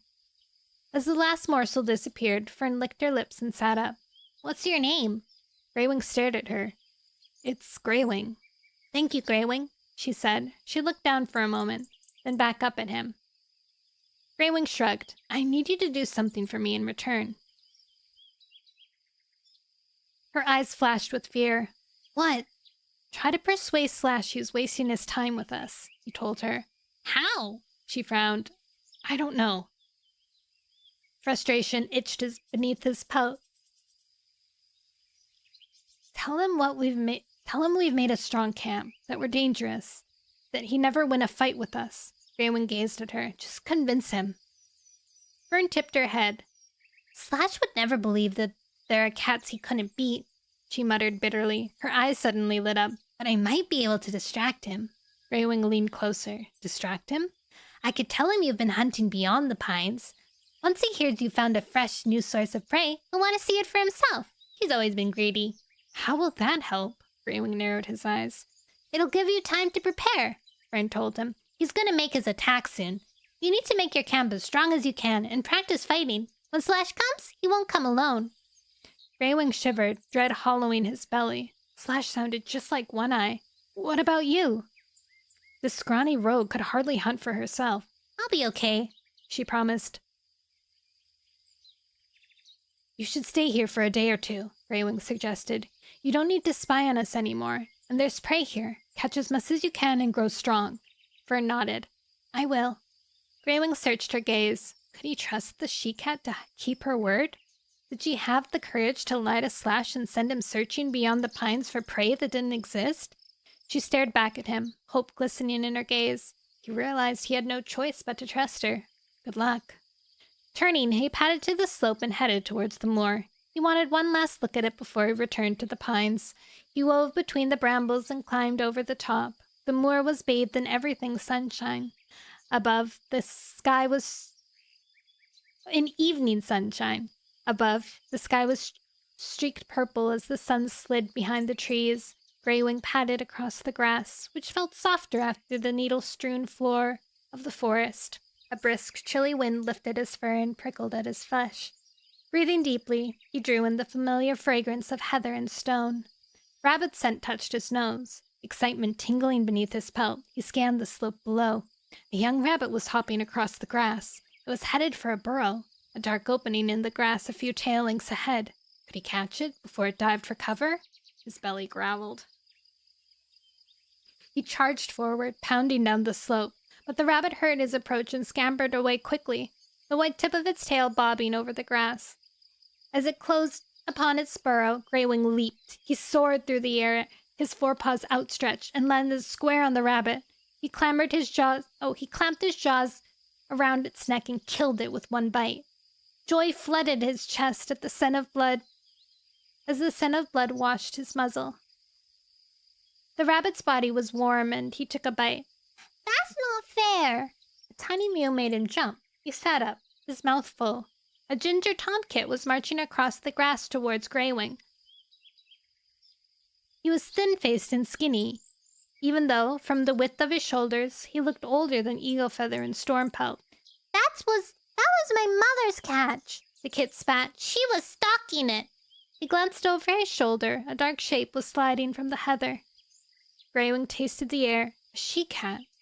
He watched her approach, her tail low, her ears flat. She was a splotchy ginger and black tabby, and even skinnier than her son. A ginger and white she-kit followed, his steps faltering. They're half-starved, too, just like Fern. Greywing glanced at the rabbit, then pawed it towards the tomcat. Take it, he told her. He told him, I didn't realize it was your mother's catch.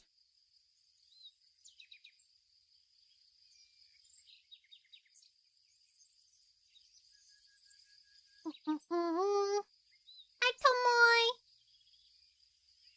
He is a true Wind Clan cat. He needs to move to Windrunner's camp, honestly. It's good for his asthma. I have a flintlock. What's that? Hi, Vox. Hi, Jarn. Hi, Chick? I think the YouTube goers are probably skidded on by now.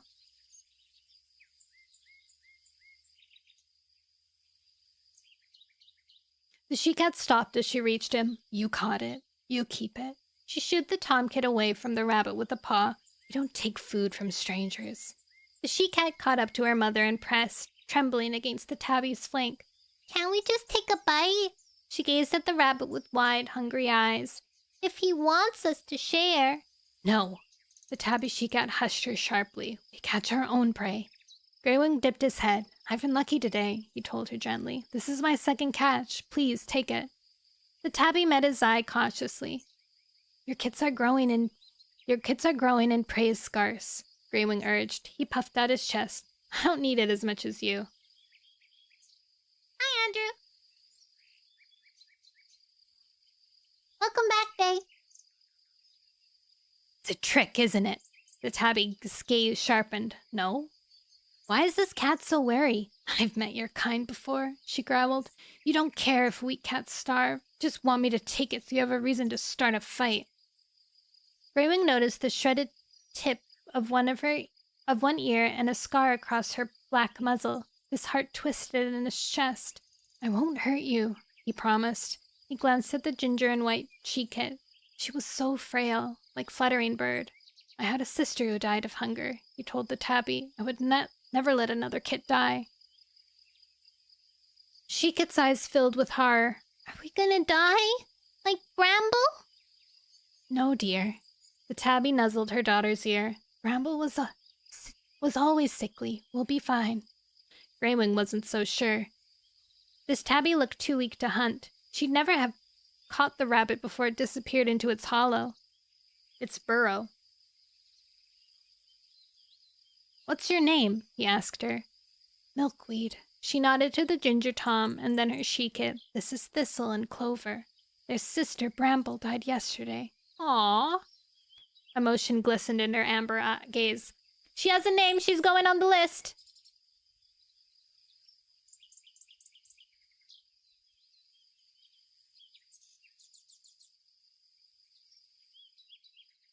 Bramble had a name, so Bramble's going on the list. Then eat. Greywing leaned down and grabbed the rabbit in his jaws. He tossed it towards her and it landed at her paws. Milkweed held his gaze, still wary. "You're one of those cats from the mountains, aren't you?" There was accusation in her gaze. "Ever since you came, there's been less land to hunt on and more mouths competing for food." Guilt sparked beneath Greywing's pelt. "We came here because we were starving in the mountains," he explained. "That's where my sister died. We didn't come to steal your land or your food, only to share it." "You've set the rogues against each other," Milkweed snapped. "Now every cat is fighting for prey." "That's because the sickness killed so much of it," Greywing argued. "And because rogues like One Eye and Slash take pleasure from making other cats suffer." "Yet you'd share this catch with us?" Milkweed's nose was twitching. The scent of rabbit must have been driving her wild with hunger. "Yes." Greywing sat down and curled his tail over his paws. "I'll stay here and watch over you until you've finished." "Please, Milkweed." Clover looked at her mother with pleading eyes. Thistle padded towards the rabbit, his mouth open to draw in its warm scent. "Okay." Milkweed crouched beside it and ripped a lump from the rabbit's flank. She dropped it at Clover's paws and tore off a lump for Thistle. Once they'd begun eating, she took a mouthful for herself. Greywing turned away and let them eat in peace. His belly rumbled. This was his second catch of the day and he still hadn't eaten. Technically, it's his third catch of the day. He shifted his paws uneasily. Prey was scarce, but starving cats were not. Had the moor cats and the forest cats really caused the suffering? We only came here because we were starving. Was there any way to help cats like these? He shook out his fur as an idea flickered in his mind. Spread and grow like the blazing star. "You should go to Clear Sky," he told Milkweed. She looked up from the rabbit, blood straining her chin. Clear Sky. Fear flashed in her eyes. "He killed my friend Misty. He doesn't care for rogues like me." Oh my god. Messed up. Greywing's pelt rippled uncomfortably. "He took in Misty's kids." Milkweed snorted. "That was nice of him. Perhaps he'll take in mine after he's killed me." Greywing flinched. "Clear Sky's changed," he promised. "He wants to bring all cats together now in peace. He wants his group to grow and spread. Some of my friends have gone to live with him. I'm sure he'll take you in and his kits." Milkweed grunted and returned to her meal. "Just tell him Greywing sent you. Tell him I told you to come to him for food and protection." Milkweed carried on eating. "Perhaps I should take these cats back to the pine forest." He frowned. Would they be safe there? The cats still had to find the best places for prey and learn new hunting techniques, and Fern sounded certain that Slash would attack. Clear Sky's forest would be safer. Thistle sat up and licked his lips. "My belly hurts," he mewed. Greywing gazed at him sympathetically. "That's because it's not used to so much food. Next time, chew more slowly." Clover lifted her head and burped. "I feel warm now." Milkweed straightened. "Thank you." She stared gratefully at Greywing. "Go to Clear Sky," he urged. "You won't survive out here alone." Milkweed wrapped her tail around Clover. "Please, can we go?" Thistle's eyes flashed with excitement. "I want to be a forest cat. I heard Clear Sky's cats train how to hunt and fight. If we go there, he might teach me to be the strongest fighter in the forest. Then we would never have to be scared again." Milkweed gazed at him fondly, then glanced at Greywing. "Do you promise he won't hurt us?" "I promise." Greywing dipped his head. Milkweed looked down at the rabbit carcass, then headed across the slope. Clover trotted after her, tail high, while Thistle snatched a final mouthful. "Hurry up," Greywing prompted him. "Your mother needs you." Thistle met Greywing's eyes solemnly. "I'll protect her," he promised, then scampered over the grass after his family. Greywing stood and watched until they reached the break-in edging the woods. His heart ached as they disappeared between the trees. "Please, Clear Sky, take them in." He glanced towards the distant pines and looked across the moor. Beyond its rose-tipped crest, the setting sun would be drenching high stones. Longing filled his heart, and he broke into a run. Charging up the moorside, he dodged through swath after swath of heather until he emerged at the top.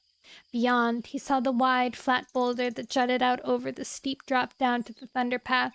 He hurried forward and climbed onto it, The smooth, wind-chilled stones stung his paws as he padded across. He lay down and hung his head over the edge and gazed across the rolling fields that stretched towards high stones. They traveled that way from the mountains. What would Stone Teller have said about their lives they'd made here?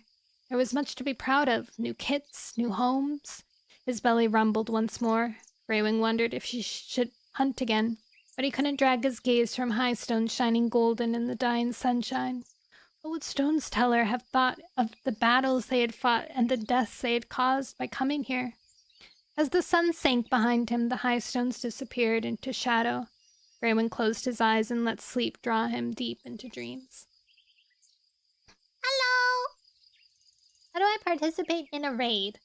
You just have to hang out in the stream, and then it'll redirect everybody who is in a raid, who's in a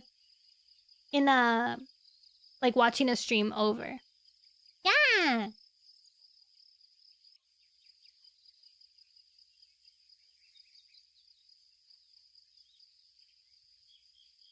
Raiding on Twitch is like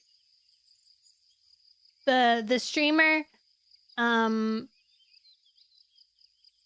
streamer's like, okay, I'm finishing streaming, let's send all of my viewers to another streamer. So you like literally don't have to do anything rather than just there. You redeemed a cheer! Thank you for the cheer! It's supposed to have a little pop-up that comes up in the corner of the stream, but it's not working right now. Nothing's working! I really need to get down to business and fix it up. Let's get down to business. Calling all small VTubers. Drop your Twitch links below so I can follow you. That's like the most common thing you'd see.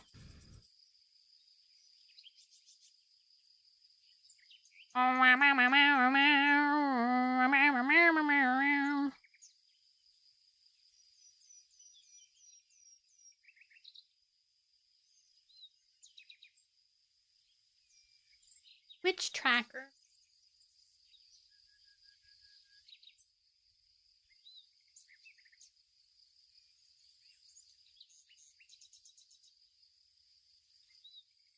Love the stream, by the way. Thank you! It's just a rating stream today. Nice and casual.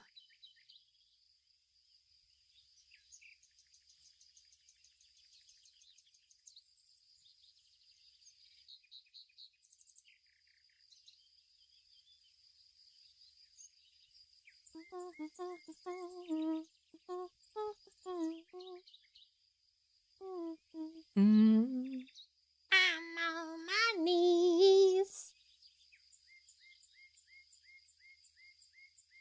Yeah, tomorrow.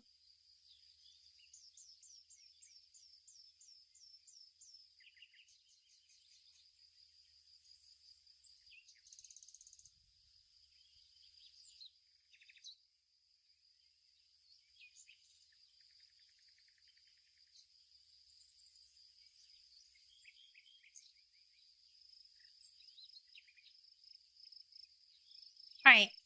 Hi, Meg! Meg desu! Ahoy! Ahoy!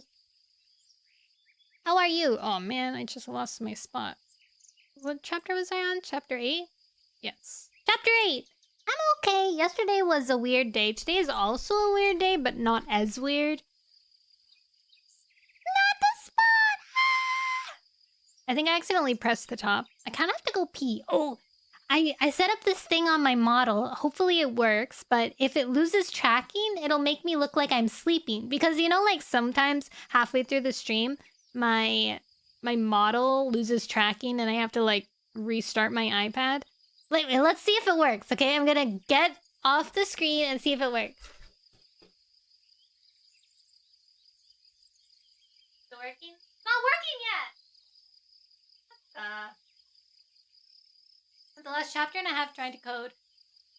It's not working. Why doesn't it work? Hold on.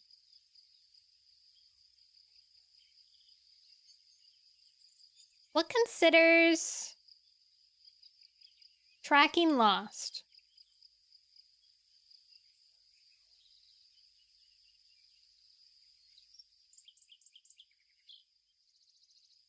It's lost. Why isn't it doing it? Why is it being a stanker?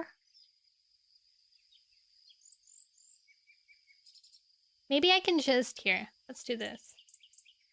Let's do this. I need to pee now, so I'm just gonna... Okay, this is what it's supposed to do when I lose tracking, okay? It's supposed to do this.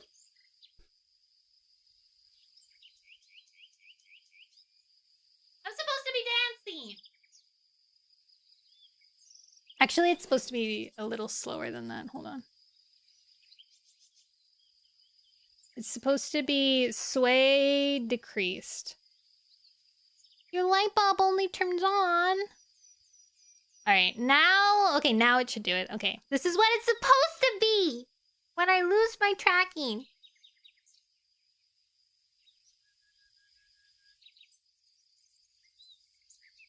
Oh man, it caught me again. Wait, why did it only go for 1 second? What the heck? Loop. Idle sway decrease.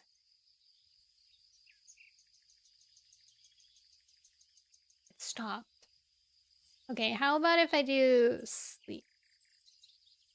I got like they're supposed to be idle, but I don't know why my YouTube Studio doesn't want to do it properly.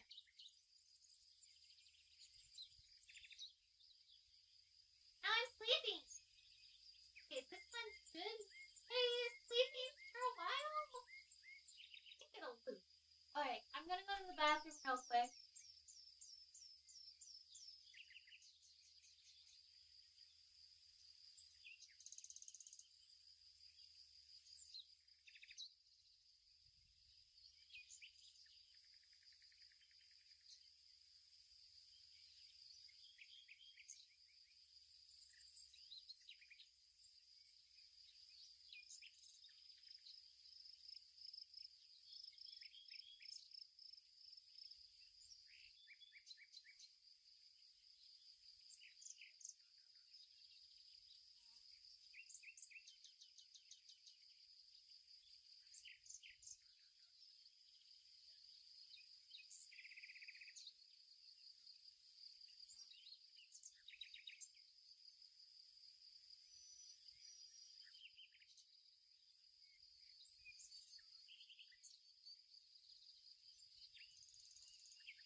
Stop looping. It works when I turn off my YouTube Studios and I start it up again. It works. Like it loads in and I'm doing it, but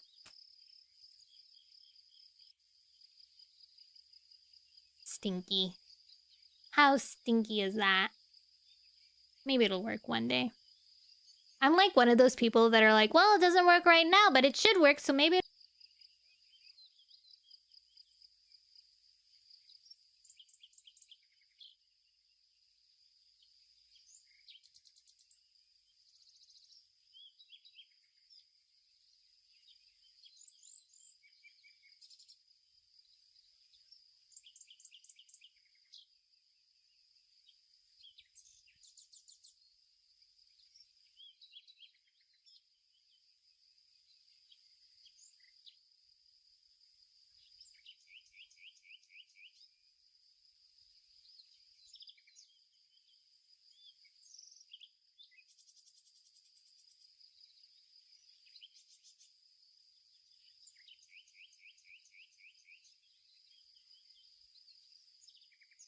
I've been talking this whole time!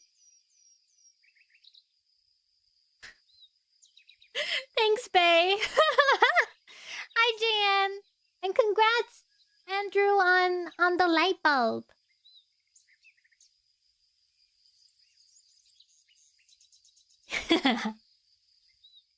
I wouldn't have noticed. I was just starting the chapter 2. That would have sucked. Oh my god, if I kept on reading. Thank you.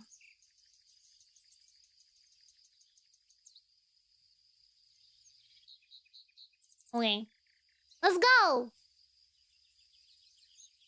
Chapter 8. Greywing opened his eyes, scents swirled around him, thick with memories.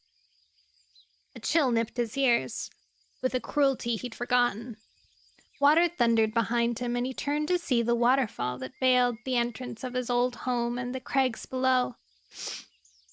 Light streamed through it and rippled over the cave walls. Hello?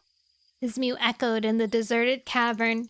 He scanned the dimples in the wide stone floor where his tribe mates had made their nests, which were empty but for twigs and leaves lying shriveled in each hollow. Where are you? Worry prickled Greywing's pelt. He stretched his ears, listening. Far away, he thought he heard a few faint mews. Distant paw steps scuffed the stone, but he could see no cats. Had his tribe mates traveled beyond his vision? Were they spirit cats now? Quiet Rain! Snowhair! Where are you? His heart lurched as guilt scorched his pelt. He should never have left them. Had they starved without him? What have I done? Purring rumbled at the back of the cave. Hope flashed in Greywing's heart. He peered eagerly into the shadows and caught sight of a tail whipping around into a tunnel. He hurried after it, blinking as darkness swallowed him. His paws ached on the freezing stone, his whiskers brushed the walls, and his tail snagged on the jagged roof. Who's there? He called, anxiously into the blackness. Suddenly, the tunnel opened around him, and he emerged into a cave lit by moonlight, which seeped through the hole into the roof. Sharp claws on rock jutted from the stone floor and down from above, some touched like paws meeting, and they glistened as water trickled down them. It pooled on the floor, sending light flickering against the walls. An ancient white cat watched him from beyond the pools, her tail twitching softly behind her. Stone Tailor? Greywing blinked. Was she all that was left of the tribe? She didn't answer, but touched one of the pools with a forepaw, sending ripples shivering across its surface. Greywing patted closer. I'm so sorry, he began. I never stopped to think how the tribe would survive without us. Hush. Stone Teller lifted her gaze to meet Greywing's. You have nothing to apologize for. But the cave, Greywing wailed. It's empty, and it's my fault. If only I'd stayed. Greywing. Stone Teller's mew was firm. You cannot decide the fate of every cat. You do not hold the power like that. Why did you bring me here? Surely it was Stone Teller who had summoned him to see the empty cave. What's happened to the tribe? Stone Teller looked down into the pool as the ripples faded. All will become clear soon enough, she murmured. For now, you must let go of the past. The future is the only thing you can change. A shriek jerked Greywing awake. He blinked at the dark valley stretching below him. The mountains beyond High Stones were no more than shadows against the starry night sky. The tribe! He jumped off. Where are they?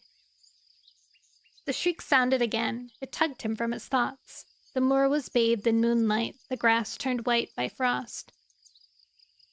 Back off! He heard a vicious yowl from beyond a patch of gorse. Greywing recognized it at once. Slate! He leaped from the stone and charged over the top of the moor, skidding on the grass as he swerved around the gorse. Slate was backed against it in sharp spines. A fox snapped at her hind legs, then her muzzle, its sharp teeth glinting in the moonlight. Slate hissed and shrank deeper against the thorns. Blood darkened her pelt. Eyes blazing, she slashed at the fox's face with her forepaw, but it dived for her tail. She whipped it clear just in time. The fox's jaws slammed shut on thin air. Yelping with rage, it lunged for her neck. Leave her alone! Greywing plunged forward, pelt bushed. Snarling, he leaped onto its back. Caught by surprise, the fox staggered and fell. Greywing clung on, digging his foreclaws in hard. He could feel bones through its mangy pelt. Cats were not the only creatures starving on the moor. Slate growled. Tried to take my prey. Greywing caught the scent of fresh kill through the fox's stench. He turned his gaze to meet Slate's. The fox bucked beneath him, and with far more strength than Greywing had expected. Hunger had clearly made it bold and desperate. It jerked back its muzzle to snap at Greywing's neck. He felt his fur rip. Pain scorched through him. He let go with a shriek and slithered to the ground, struggling to find his paws on the frosty grass. The fox turned on him. Its stinking breath bathed Greywing's muzzle as its savage jaws opened for a killing bite. Then fur flashed at the edge of his vision. With a yowl, Slate sent the fox tumbling backwards. Greywing leaped to his paws. Slate and the fox were tumbling over the grass. Muscles thudded on earth as they grappled with each other. The air shivered with their screeching. Greywing hurled himself at them as the fox's jaws clamped shut on Slate's ear. Hissing with rage, he shoved the fox away. He heard Slate shriek in pain, but he was on his hind legs, batting the fox backwards, swiping with one paw after another. He felt its fur rip beneath his claws until the fox's muzzle was wet with blood. The fox's eyes flashed with anger. With a yelp, it turned and fled, streaking along the grass like a shadow. Hi, Phil.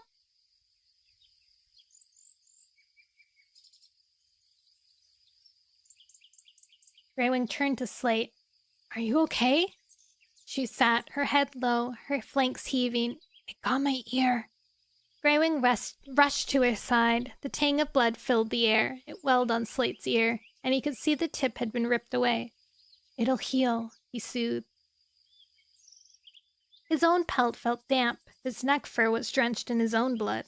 Foxes don't normally fight that hard for prey, he growled. I thought it would run when it saw there was two of us. Slate was still panting. Thanks for coming. She lifted her head, pain darkening her amber gaze. But what are you doing on the moor? I'll explain later. Greywing was too dazed by the fight to think up a good reason for being here. He couldn't tell her about Fern. Their conversation had to remain a secret while Slash threatened her. If word got out that she'd spoken to him, the vicious rogue might kill her. Let's get you back to camp. You're bleeding. Slate flickered over him.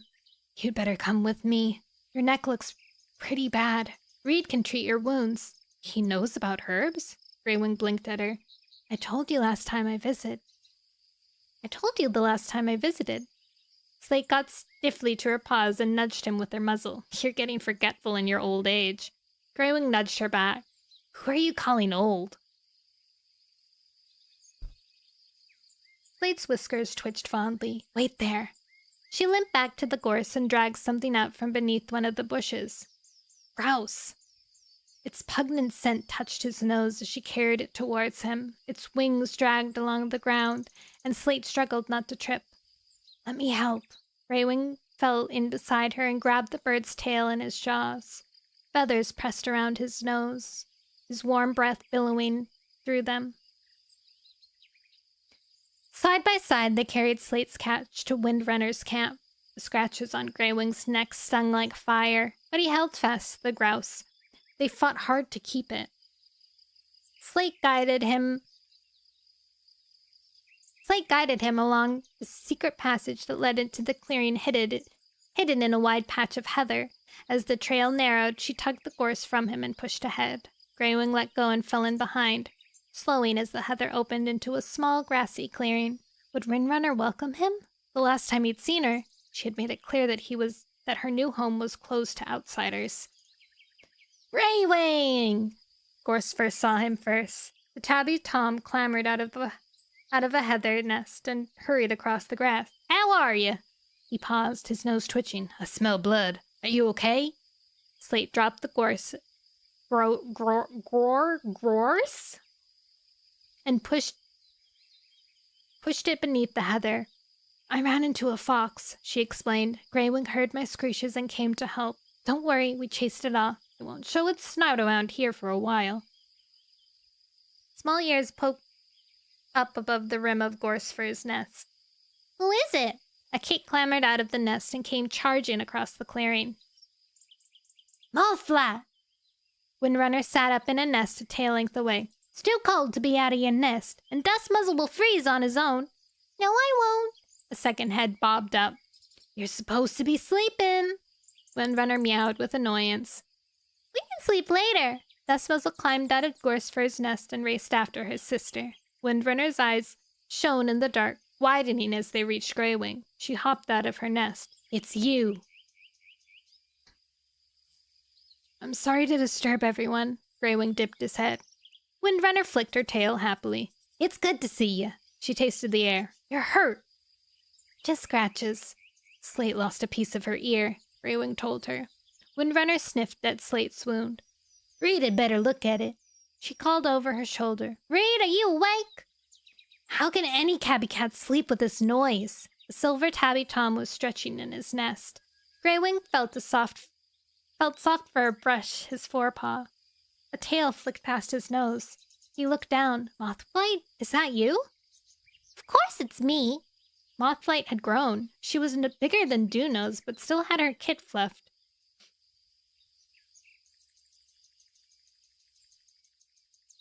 Oh, she's not like super kit.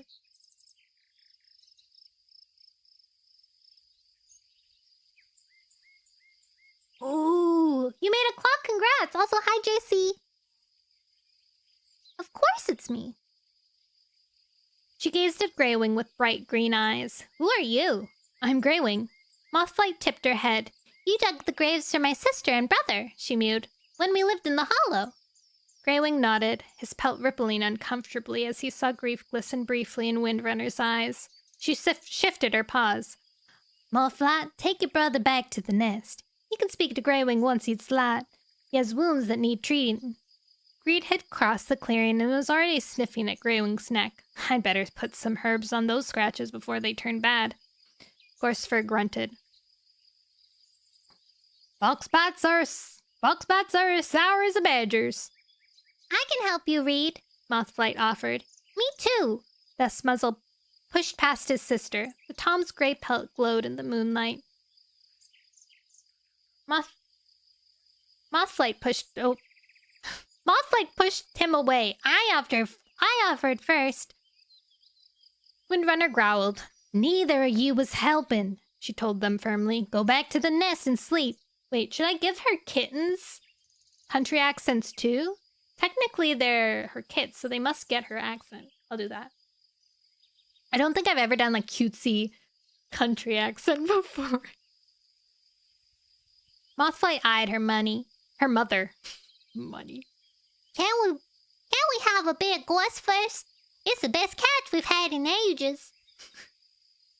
Windrunner gave her a stern look. In the morning. In the morning. Mothflight turned and flounced back to the nest. If I starve to death before dawn, it'll be your fault. Thus Muzzle ran after her. At least we can look forward to a meal when we wake up, he mewed eagerly. As the kits climbed back into their nest, Greywing scanned the camp. The cold wind hardly penetrated the little hollow among the heather bushes. The cats had built deep nests in the shade of their branches. It was far cozier than the hollow had been, but when the kits grew into their nests of their own, it would be cramped. Reed peered at the scratches on Greywing's neck. Greywing nosed him away. Treat Slate's ear first. The gray she-cat was acting as though her injuries weren't bothering her. Greywing could sense her stiffness. She was brave, but she must still be in shock by the ferocity of the fox attack. If I hadn't been there, it could have killed her. Oh, you're stuck in ad break? Okay, loser bay. Should I say bay? Bay. What the heck? I lost my warrior cat book. In my scene. Oh, I'm in the wrong scene. That's why. Oh well. I'm gonna tell. I'm waiting for you, bae. There we go. Could absolutely be a voice actor. I wish I could be. I think my problem is when it comes to like actually voice acting, I can't. It doesn't sound right. I don't know why. Like when I'm reading, it's okay. But when I'm like actually reading a line or something, it doesn't sound correct.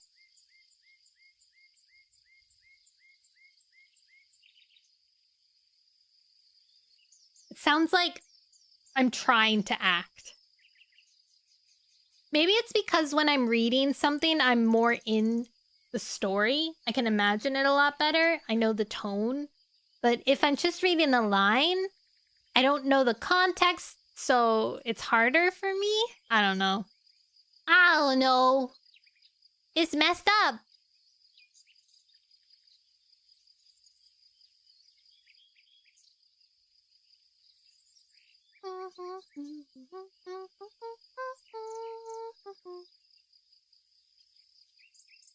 Book is just a bunch of lines. You're right. Touche. Touche.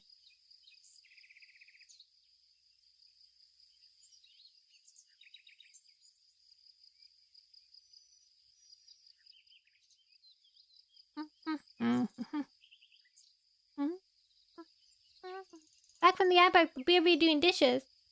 Okay, welcome back from the ad break. I'm gonna keep reading then.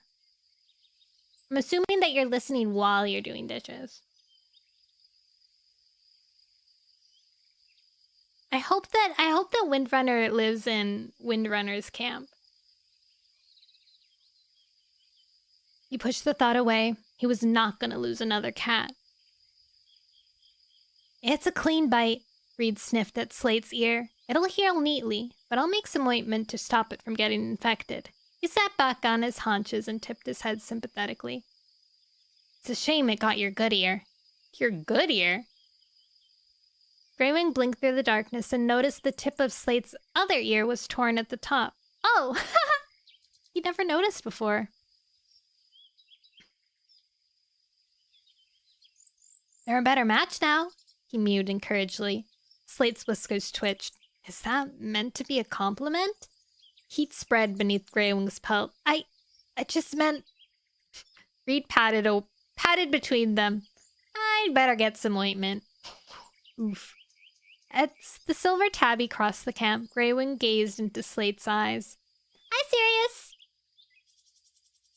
I only meant that you look fine, he murmured shyly. Thanks. Slate dipped her head. Windrunner paced around them. How's your new home, Greywing? Slate told us about the cats splitting up. I was surprised you'd choose that dank old forest. Thought you were a moorcat to your bones. Gorsefur, who had hung back while Reed checked her wounds, leaned forward. Tall Shadow must be happy. She is, Greywing purred. The pine forest is peaceful and sheltered. Slate told us Thunder was going to live with his father, Gorsefur went on. Do you think the forest will be big enough for the both of them? Windrunner's ear twitched. Hush, Gorse. They're Greywing's kin. Greywing shrugged.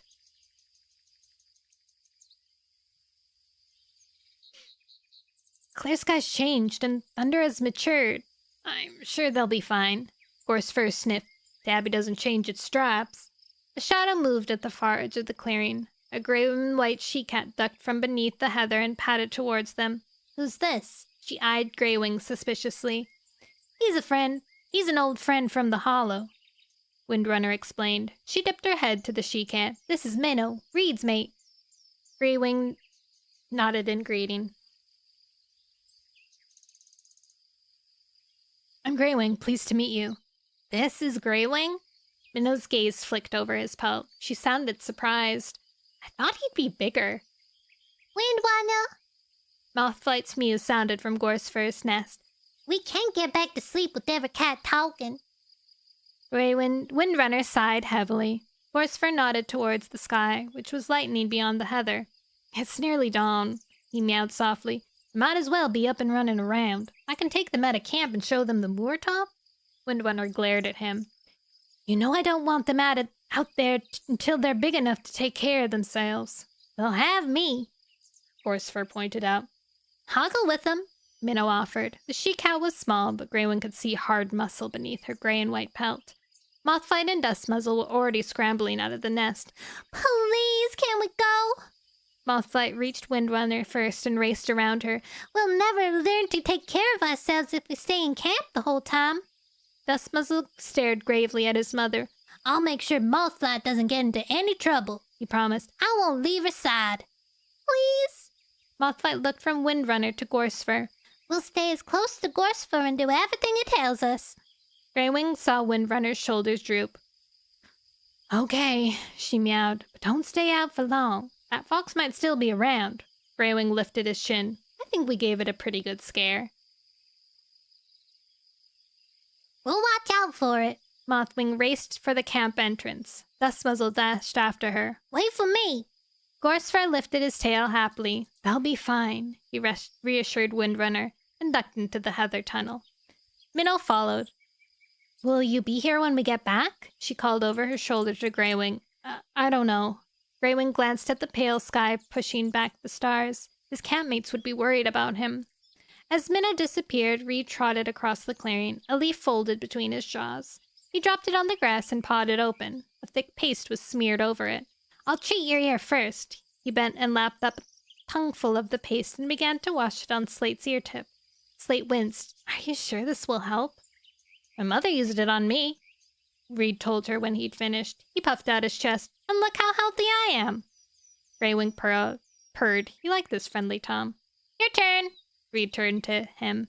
Lift your chin. I like this guy.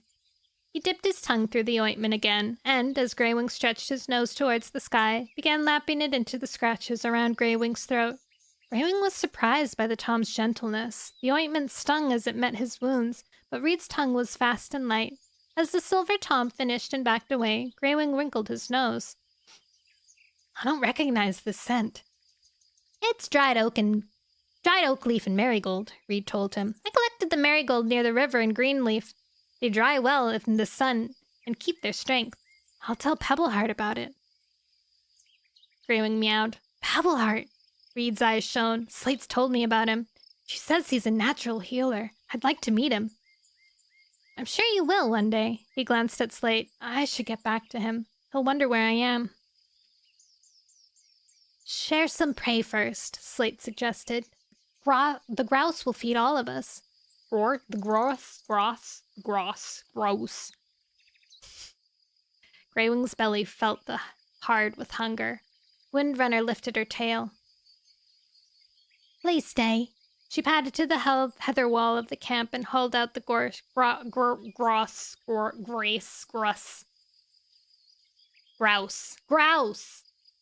It's a long time since we've seen you. She tore off a wing and tossed it to Greywing.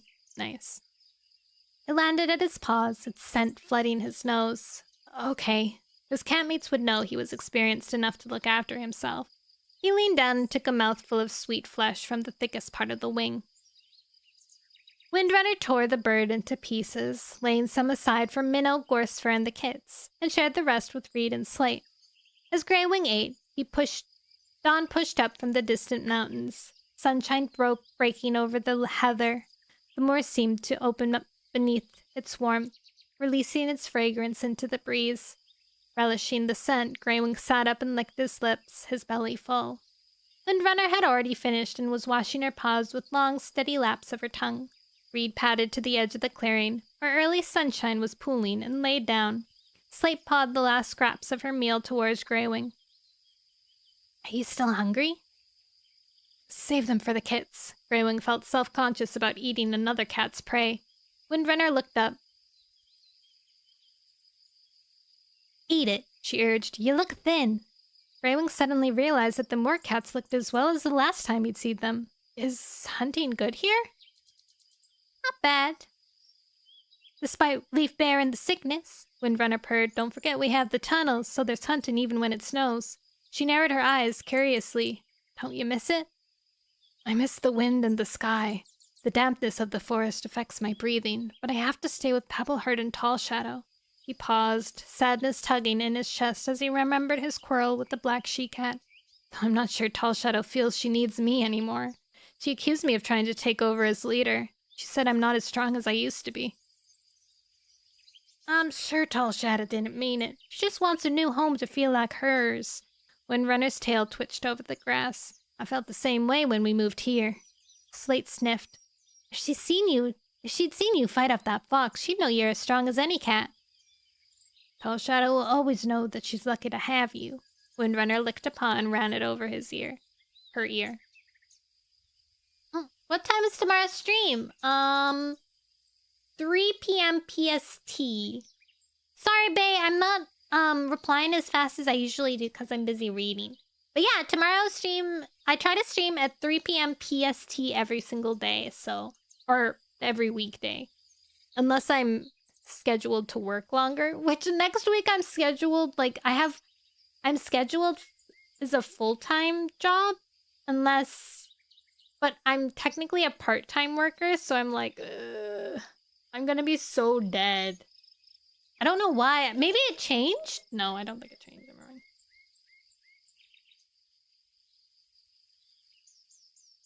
Thomas. You aren't too late. I'm still reading.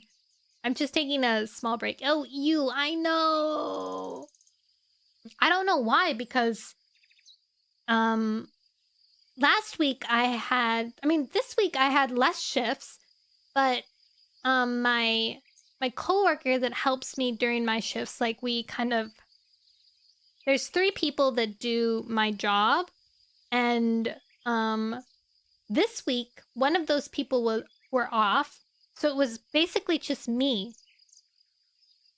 And so I had less shifts this week than I have next week, and she's back. So I don't know. Hi, Inu. I'm alright. How are you? I might be able to talk to my manager about it, because I'm not sure. If I'm a part-time worker and I'm getting full-time hour shifts, do I get overtime hours? Is that how it works? I don't know how it works. If I am a part-time...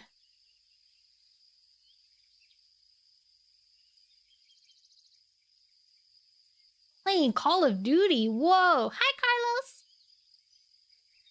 I'm a part-time worker and get full-time hours. Do I... Oh my god, that's a lot of wins. You ate a big dinner. Ooh, what did you eat for dinner? Let's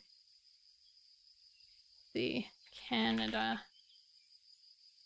Yes, you're entitled to overtime pay for hours worked over the standard full-time hours, even if you're a part-time employee. No, if it's over the standard part-time hours.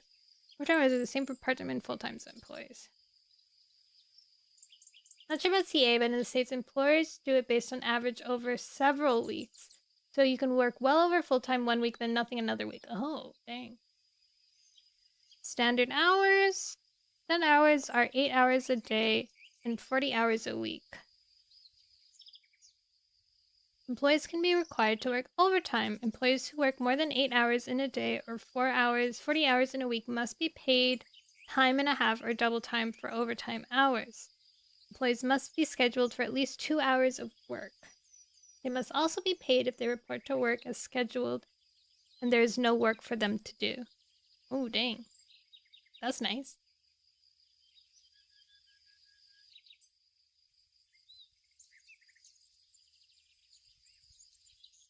Scheduling hours free from work. An employee must have at least 32 hours in a row free from work each week. If an employee works during this period, they must be paid extra. An employee must also have at least 8 hours off between shifts. If an employee works during this period, the hours are added to other hours worked that day. Whoa.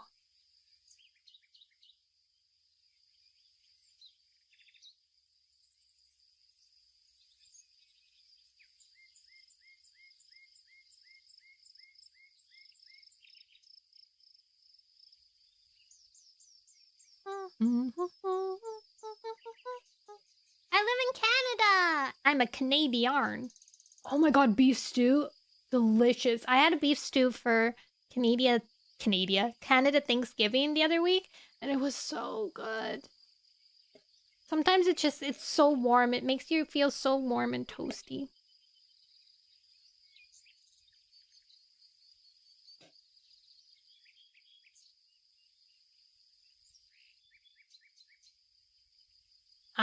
Employees are paid time and a half for any time worked over 8 hours in a day, up to 12 hours, even if the employee does not work more than 4 hours in a week. Employees are paid double time for any time worked over 12 hours during a day. Oh. I see. That's what happened I got in trouble once because I thought that I was told by my employees, they were like, oh, stay as long as you want. But I had taken that, stay as long as you want to finish the work.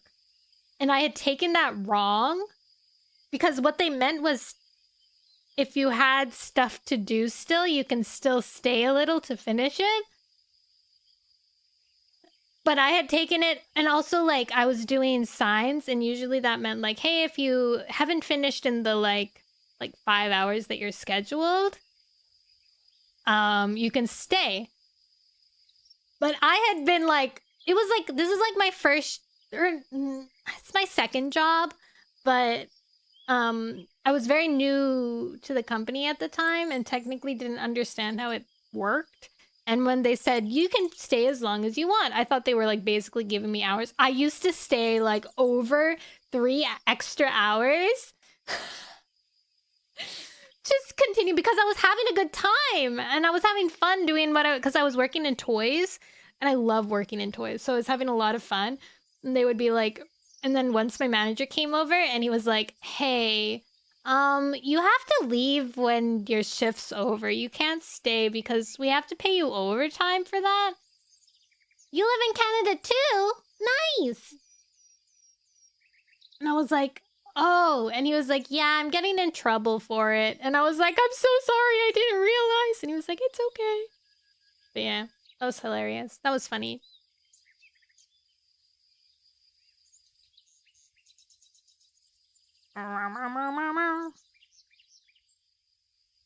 Let me look if... Hello, Zarif? You're a part-time worker. What happens in full-time hours? It was a big juicy chunk roast beef, golden potatoes, corn, carrots, celery, mushrooms, onions, and peas, crock-pot, and beef broth. Oh my god. I should, like... I have a crock-pot steamer thing, but I've never, like, utilized it as well as I feel like I should.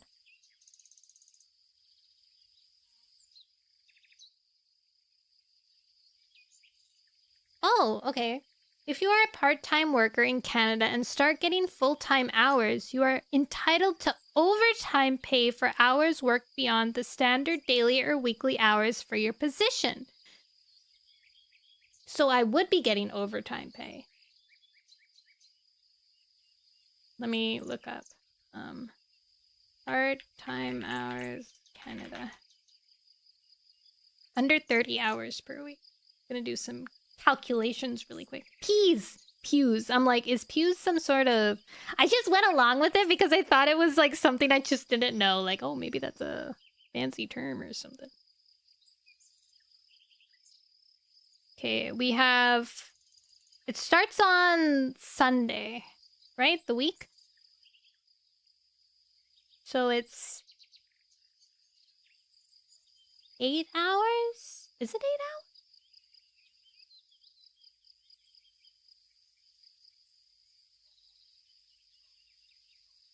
8 hours and 30 minutes.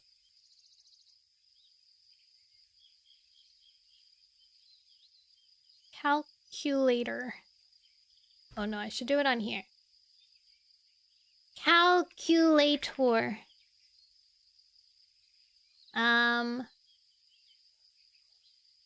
It's a Canadian store. I don't think I can specify exactly which store, but it's kind of like a Walmart.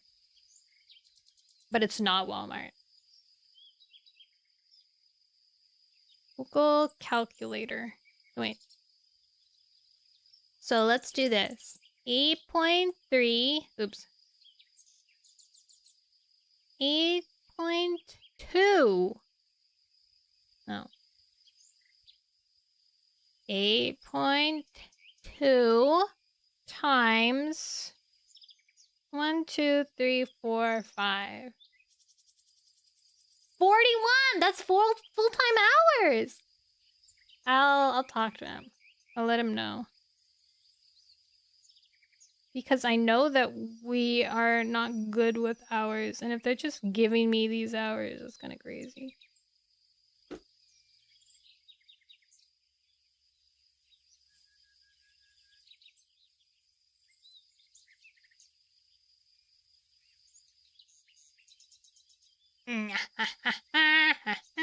Alright.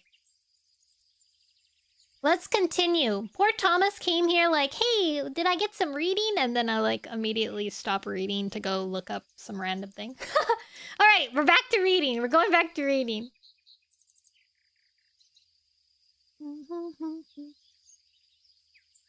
Where were we?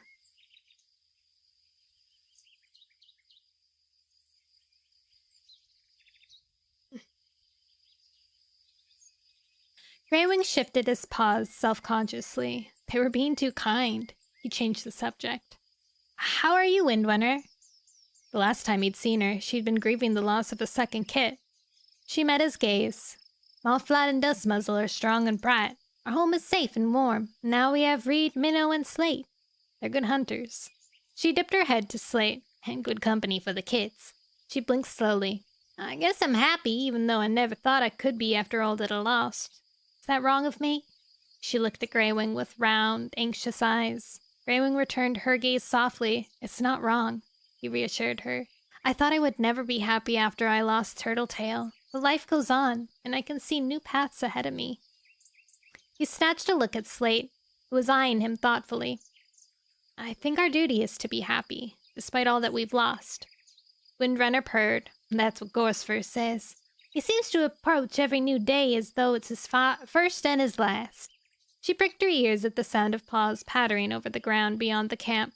The heather shook as Mothflight and Dustmuzzle burst into the clearing. It's so big out there! Gorsford took us to the top of the moor and showed us high stones. Dustmuzzle stared at Greywing. Did you really travel all that way from the mountains?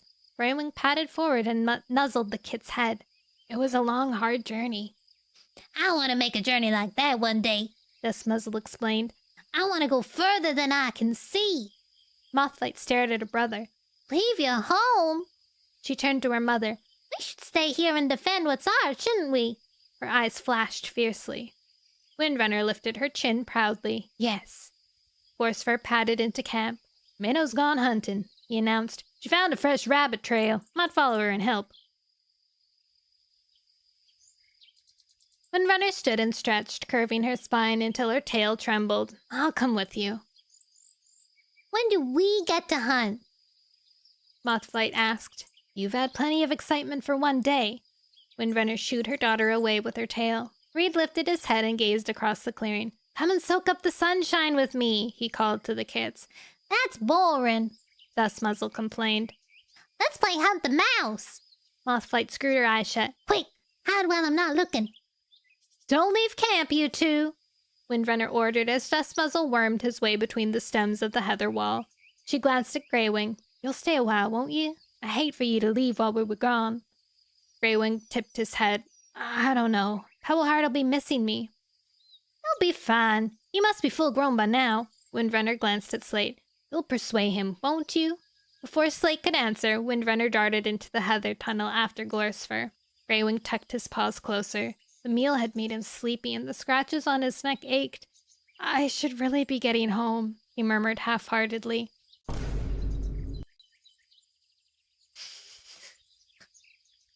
Spooky. Hi, Ben.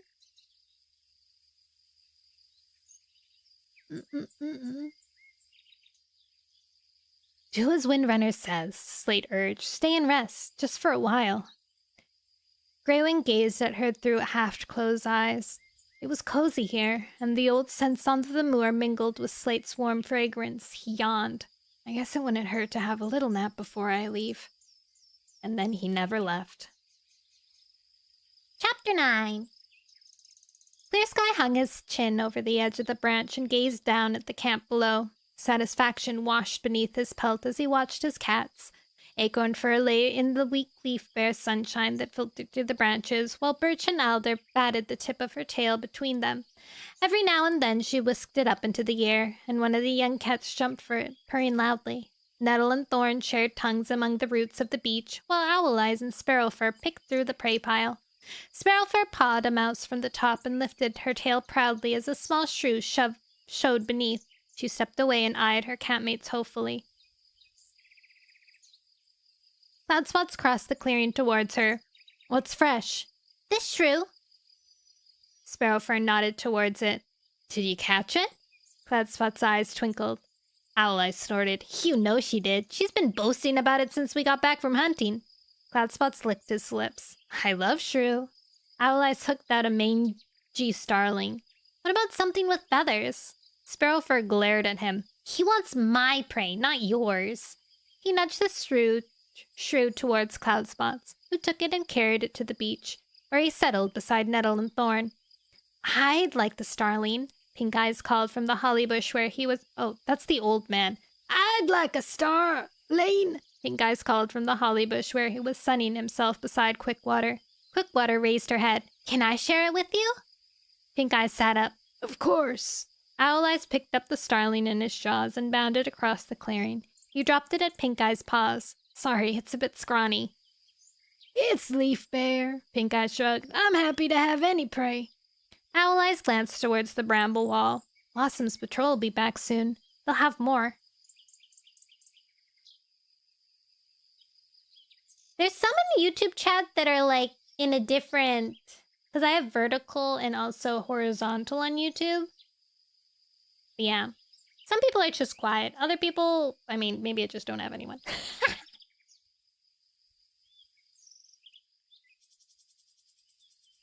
Where was I?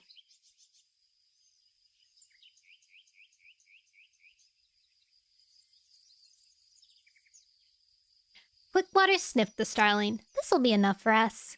Clear Sky could see beyond the brambles from his perch in the oak tree.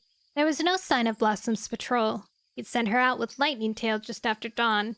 He'd sent out Leaf with the Sparrowfur and Owl Eyes a little later, and Leaf had already gone back out again to gather moss. Dang, maybe her and Lightning Tail are hitting it off. They're having a little smoocheroocho.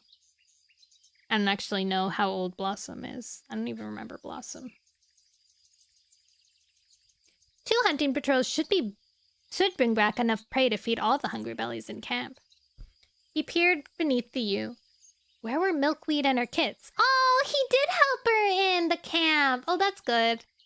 They'd seemed so frail when they'd arrived that he'd given them Birch and Alder's cozy nests tucked deep under the dark green branches.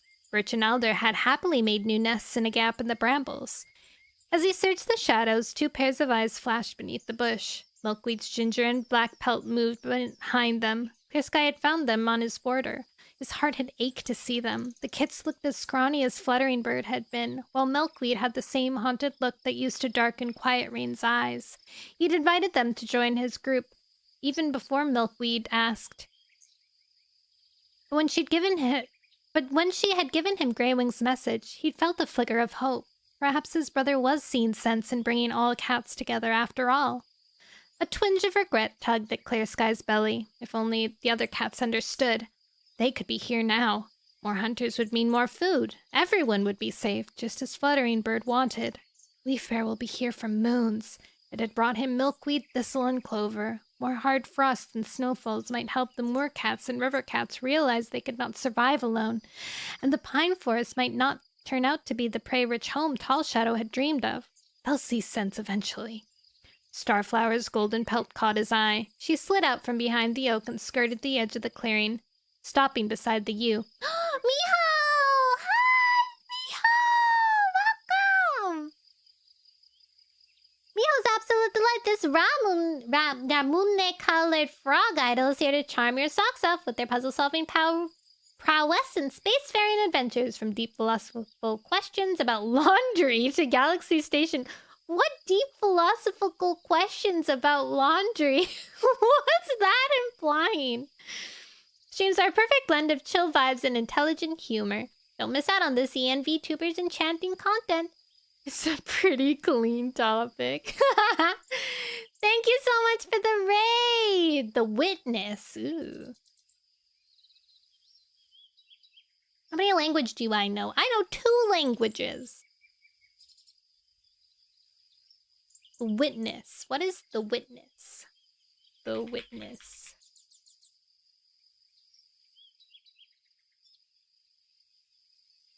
Ooh. It is a puzzle game. You wake up alone on a strange island full of puzzles. Ooh. Frog Puzzle Raid! Hi! Welcome in! I'm just in the middle of of Warrior Cat Wednesday, so I'm gonna be back to reading really quick, but I hope you enjoyed your stream with Miho, and I hope if you want to stick around here that you enjoy your time here. It's just a kind of casual thing, so you can do some chores or just go to sleep while I read. Hello, are you okay? That's so scary. I don't know why that's like, it's like a question that's like deep, like, hi, are you okay? I'm okay, thank you. I hope you're good. Is Warrior Cat Wednesday a weekly thing? Yeah, it's every Wednesday. We've been reading. If you look on the side here, you see the death toll of all the cats. I've read the first series, the second series, third series, the fourth series, and now we're on the fifth series. I've been going for a while. It's been quite the journey. It has been. Phil has been here like the whole time, only gets snapshots of what's going on, and he's like, what's happening? I'm totally normal. Yeah, exactly. No, I'm a total smarter than you. I thought you're only one job in life figured out.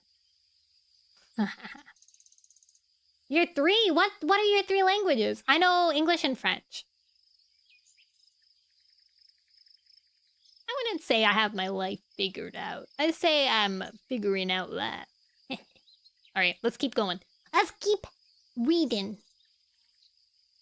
I think Blossom is actually Pink Eye's the one that Pink Eye came with, so she's pretty young. So yeah, maybe Lightning Tail and Pink Eyes are kind of scooparoochin' in, spoonin'.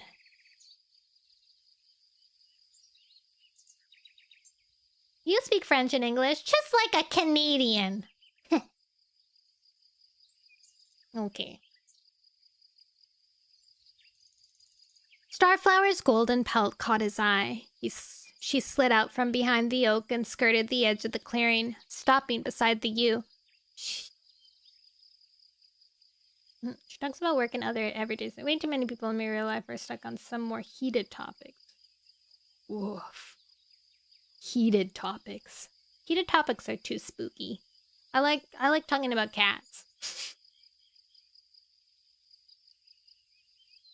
Espanol and Russian? Ooh.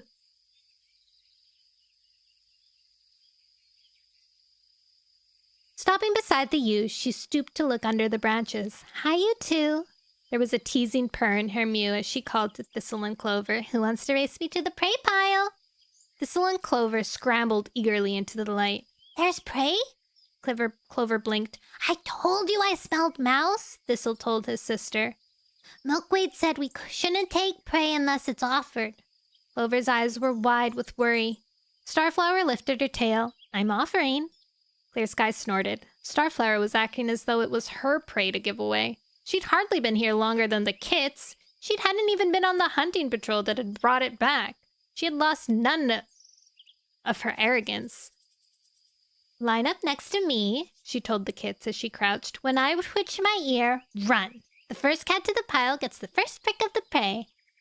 Thistle and Clover huddled beside her, their short tails flicking with excitement. Milkweed squeezed out behind them. Don't pick the best prey, she warned. The hunters should get it. Starflower flashed her a look. Don't teach them to take less than they deserve. They need to grow strong. One day they'll be the hunters. Oh, snap. Milkweed glanced around the camp, her gaze flicking nervously over the other cats. I guess. She clearly did not feel comfortable depending on others for her food. Starflower twitched her ear. Starflower's interesting. She's like one of those people, like, I mean, if she wasn't a cat, a person that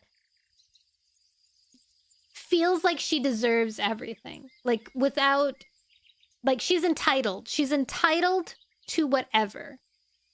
And she can talk her way to whatever. She just has that feeling of her. Little rich girl feeling. Starflower twitched her ear, and Thistle and Clover sped away, their small paws pattering over the cold earth. Starflower trotted after them, arriving a few paces behind as they skidded to a halt beside the prey pile. There's another cat similar to that. You're right. Clear Sky. I got here first, Thistle mewed. But I'm closest. Clover had stopped a whisker away from the mouse that Sparrowfur had knocked from the pile. She snatched it in her jaws and began to drag it back towards Milkweed. Thistle growled. That's not fair. Don't you like mouse? Starflower asked, her eyes shining. Yes, but I want... Starflower didn't let him finish. Then go and help your sister carry it back to Milkweed. The mouse had snagged on a jutting root at the edge of the clearing. Clover was tugging it, her face crumpled with effort. Thistle hurried towards her and, grabbing the mouse's tail with his teeth, unhooked it from the root. Clover blinked at him gratefully, and they headed back to Milkweed, carrying the mouse between them. As Starflower sat back on her haunches and watched them glow, Clearsky narrowed his eyes. Thunder was watching the golden she-cat from beneath the oak. There was a glow in the young Tom's gaze. Was I wrong to let him bring her back to camp? Yes. Clearsky shifted his paws uneasily. The other cats had accepted her, but they still eyed her with mistrust. Good. On the night of her arrival, Leaf and Lightning Tail had followed Clearsky out of camp and questioned his judgment. She's a traitor, Leaf had growled. Lightning Tail had paced, frowning. She lied to Thunder last time. She'll do it again. Clearsky had met their gazes steadily. Thunder's no fool. Goodbye, Andrew. Bye, Nono and my fellow Pop Cups. Bye-bye. Bye-bye.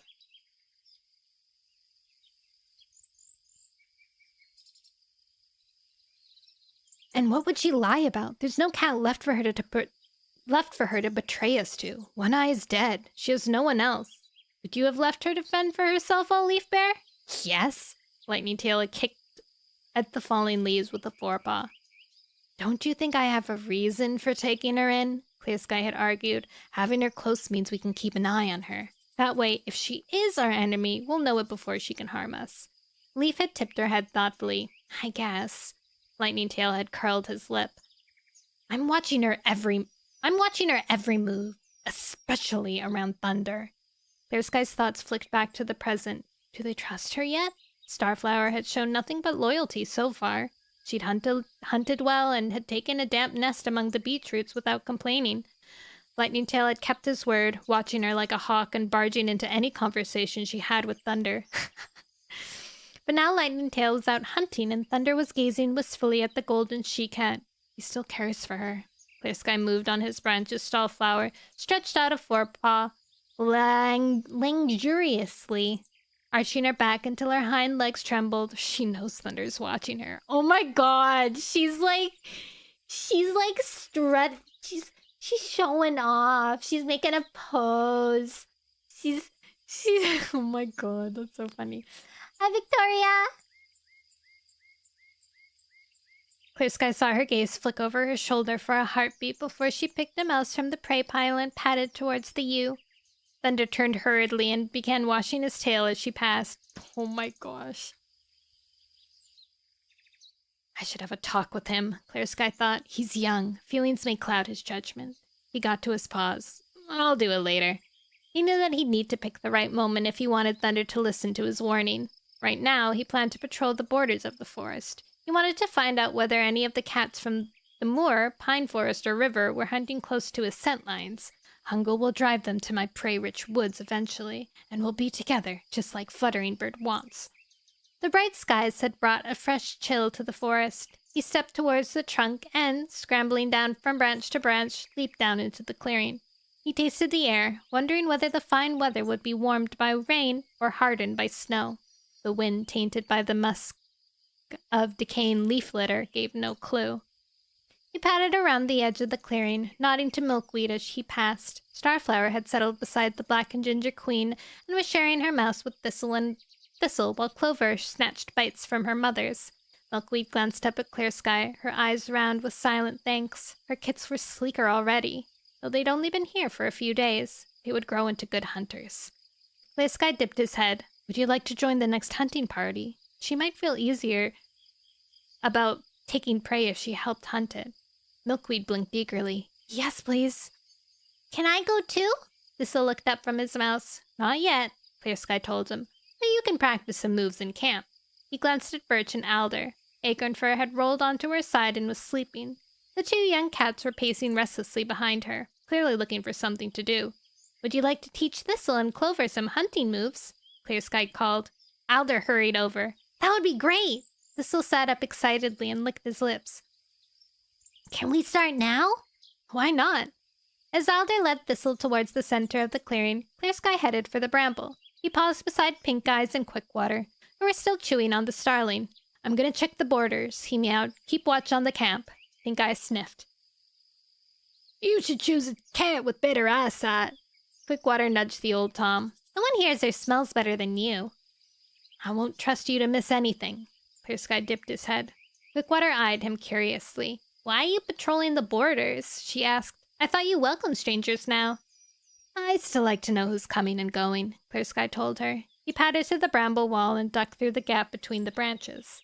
Outside was cold. An icy wind whisked between the trees. No prey stirred, and he guessed that the tiny creatures of the forest were tucked deep in their warm burrows. Perhaps he should send out a hunting patrol at night as well as in the day. Mice and voles ventured out when the moon was high, but so did the owls and foxes that preyed on them, and the air would be too cool to scent anything but ice.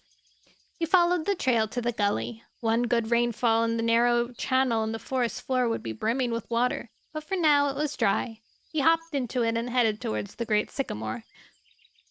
He paused suddenly, the fur along his spine prickling as though he felt some creature's gaze. Was he being followed? He stopped and listened for a few paw steps. A blackbird shrilled overhead. Far away on the moor, a dog barked. He opened his mouth to taste the air. Lightning Tail and Blossom had passed this way, their stale scent carried away by the breeze rippling over him, heavy with the scent of pine forest, but nothing else. Clear Sky shook out his fur and picked his way further along the gully, telling himself he was just being jumpy. As the woods rose to one side, he hopped out of the gully and began to climb the slope towards the sycamore. As he neared the top, a fresh scent touched his nose. Not all prey was in its burrow. A thick layer of leaf litter beneath the sycamore, crawling with tasty bugs, must have tempted something from its shelter. He opened his mouth and tasted the musky scent of a vole. Stiffening, he dropped into a hunting crouch and drew himself forward, one paw step at a time, towards the crest of the slope. As the earth flattened, he scanned the forest floor. The ancient roots of the sycamore snaked into the ground. Movement flickered beside one of the gnarled stems. Clear Sky froze. The vole was snuffling at a seed pod, its tiny ears twitching. He fixed his gaze on it, forcing his tail to stay still as he crept forward. His heart quickened as he closed in. The vole had picked up the seed pod and was nibbling at one side. 3 tail lengths from it, Clear Sky narrowed his eyes, judging his leap. If he pushed hard enough, he could land square on the vole and pin it against the sycamore root. His fur rippled along his spine. Bunching his legs beneath him, he waggled his hindquarters, then leaped. Dead leaves fluttered out behind him. The vole turned at the sound, its eyes widening in terror. Fast as lightning, it scuttled out of sight. Clear Sky landed clumsily. Oh my goodness!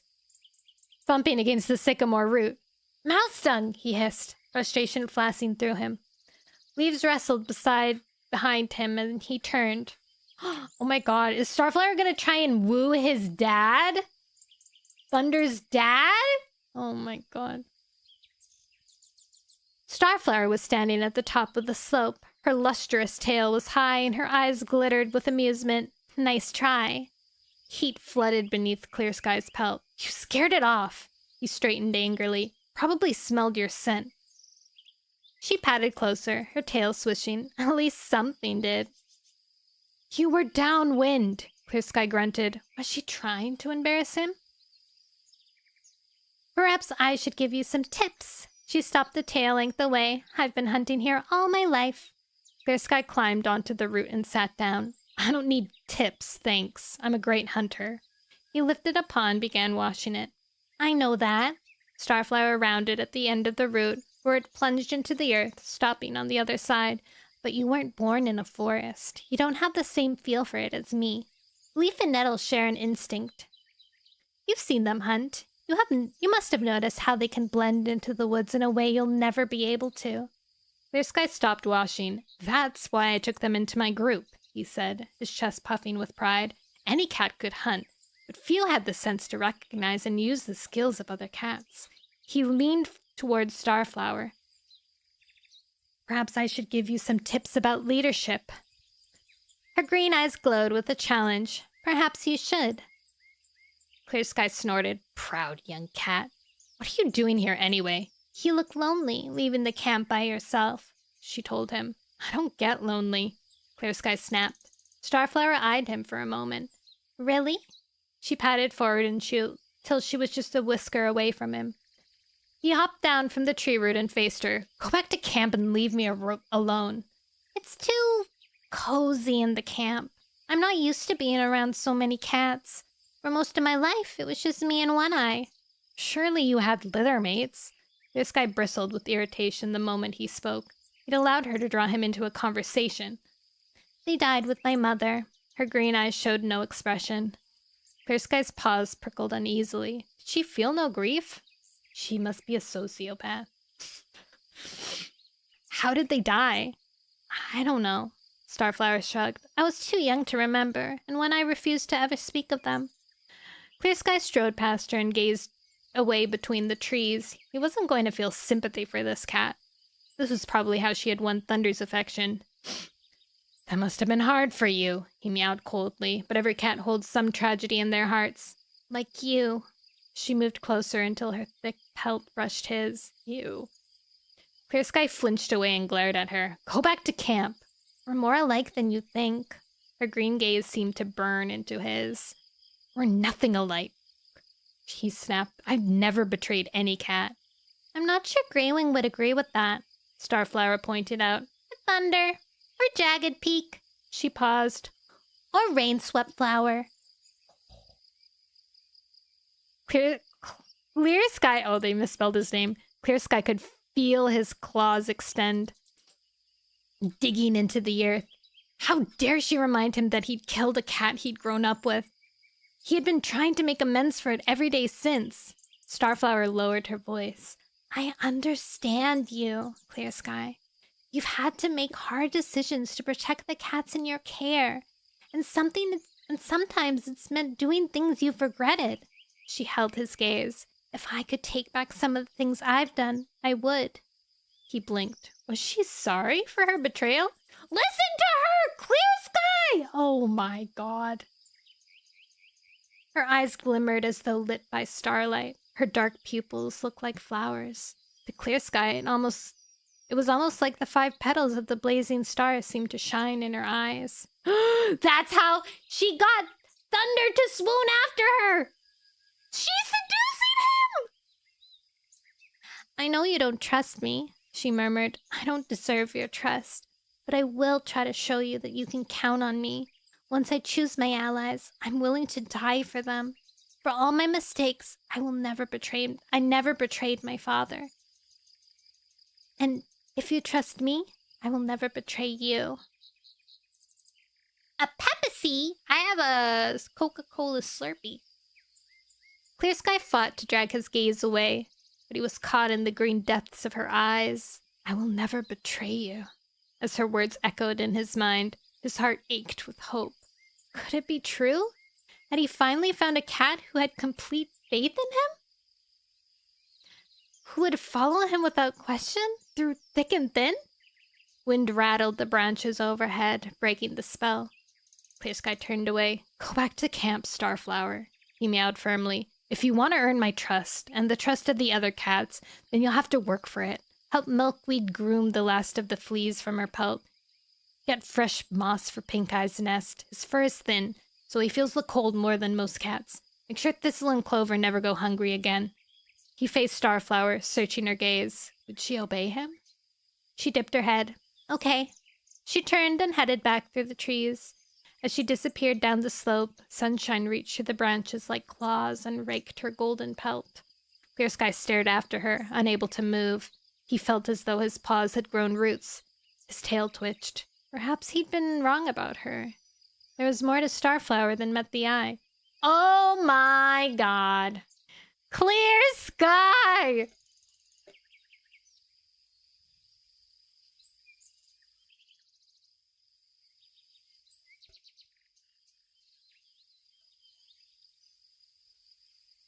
I can't believe what I'm reading right now. I can't believe it! Man, we're almost at 3 hours.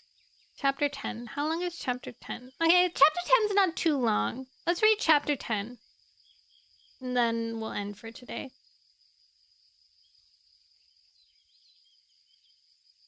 Thunder stretched in his nest and blinked sleep from his eyes. It was morning on a new day, but there was no sunlight in sight.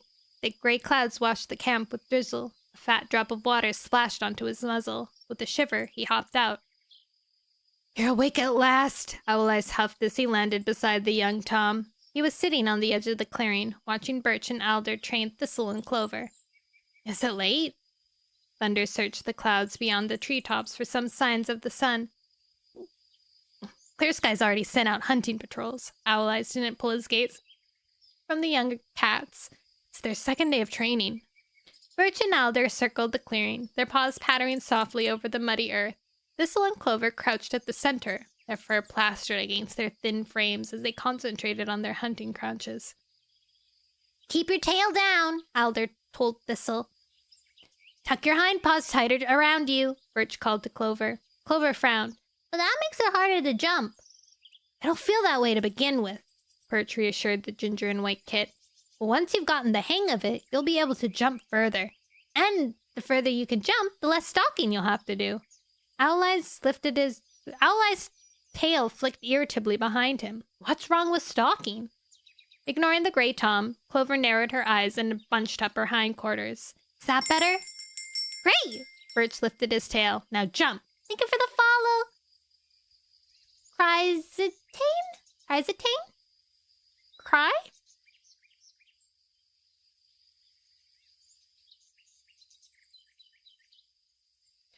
Clover hurled herself forward. As she pushed off the ground, her hind paws slithered on the mud and she fell sprawling onto her belly. Thistle purred with amusement. "You look like you're trying to swim." Clover whipped around and glared at him. "You try it, mouse brain." Thistle clamped his mouth shut and leaped. He sailed across the clearing and landed neatly, a muzzle length from Birch. Purring loudly, he looked at the ginger Tom. "How's that?" "You're going to be a great hunter," Birch told him proudly. Clover snorted and dropped into her belly again, tucking her hind paws tightly beneath her. Grunting with effort, she leaped. This time, she landed skillfully, controlling her skid as her paws hit the wet earth. She blinked at Alder. "Better?" "Much!"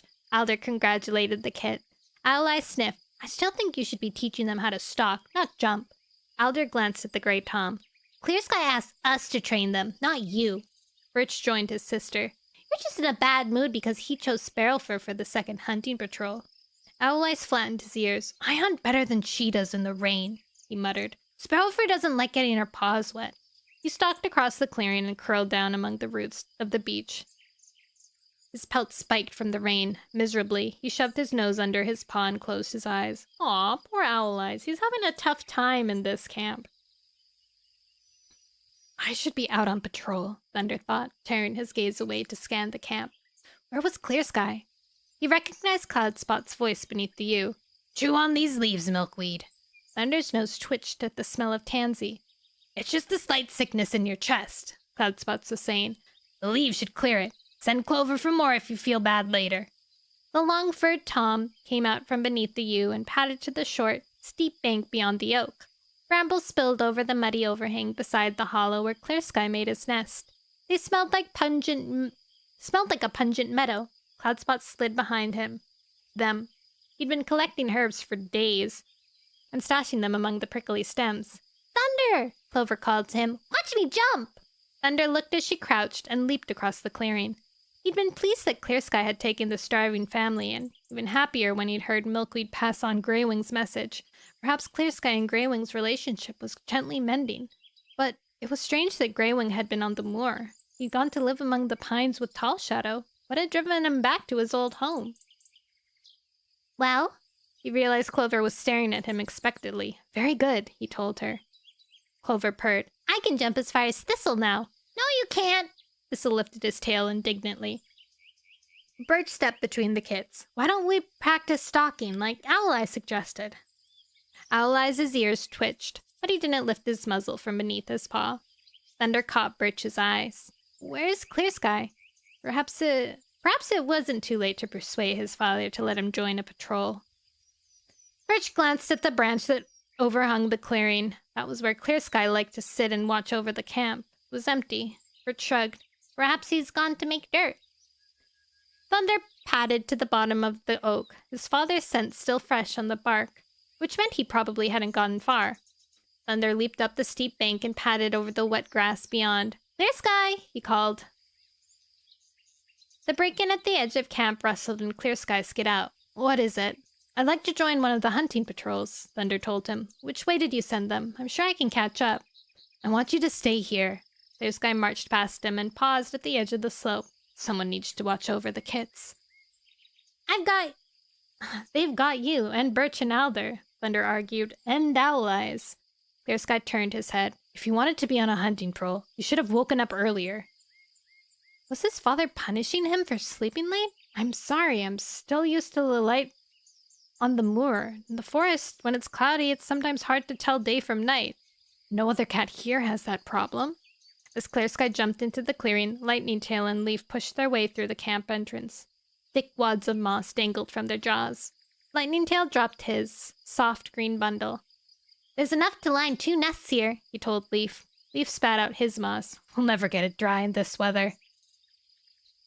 Let's spread it out beside the holly, Lightning Tail suggested. The ground catches the sun there. The clouds clear, it'll dry in no time. Thunder turned to look pleadingly at Clear Sky. Lightning Tail and Leaf are here now, he pressed. Let me go hunting. Even if I don't catch up with the patrols, I can hunt on my own. It's Leaf Bear. We need all the prey we can get. Water? Who drinks water? I drink Coca-Cola Pepsi. Thank you. For the hydrate.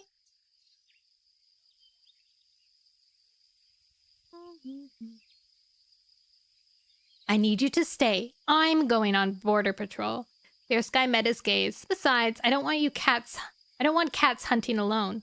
Thunder blinked. Why not? All prey should be shared. Clear Sky told him briskly. If we hunt together, then we will be less tempted to keep our catches to ourselves.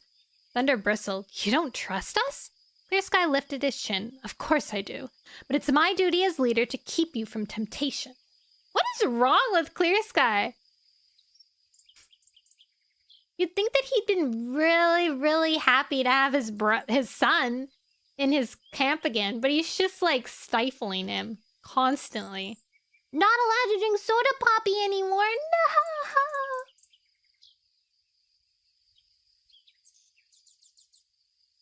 Thunder glared at him. Why do I keep forgetting how arrogant he is?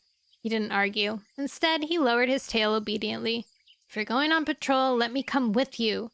You've changed the borders so many times, I'm still having trouble telling the old markers from new. Perhaps you should help me.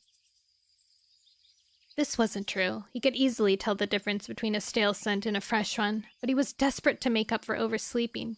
If he flattered Clear Sky, his father might let him join the patrol. Clear Sky whisked his tail. If you haven't learned that by now, you never will, he grunted. I'm patrolling alone. Every cat needs solitude from time to time. Before Thunder could object, he marched towards the bramble entrance. Thunder watched him go, uneasiness swarming beneath his pelt. Clear Sky had never wanted solitude before. It's because he's meeting up with what's her name? Starflower. I bet that's what he's doing.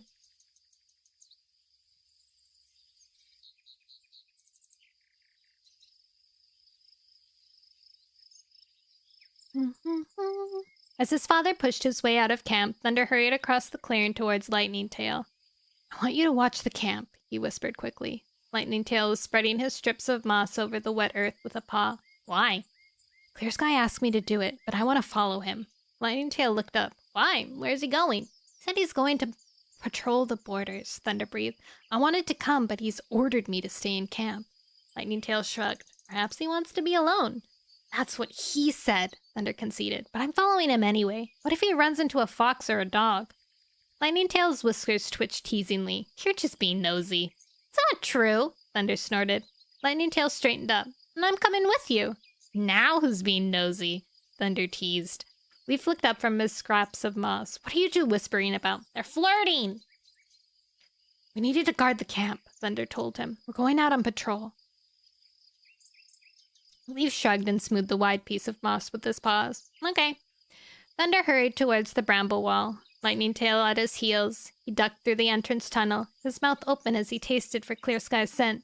Instinctively, he looked towards the gully his father had led him along on their last patrol. The Clear Sky's scent drifted from the other direction. Thunder followed it. Keeping low, he brushed past a clump of bracken and slid beneath a branch. He's heading for the river, Lightning Tail whispered from behind. Thunder's tail twitched. There was a boundary at the river's edge. Clear Sky didn't patrol it very often.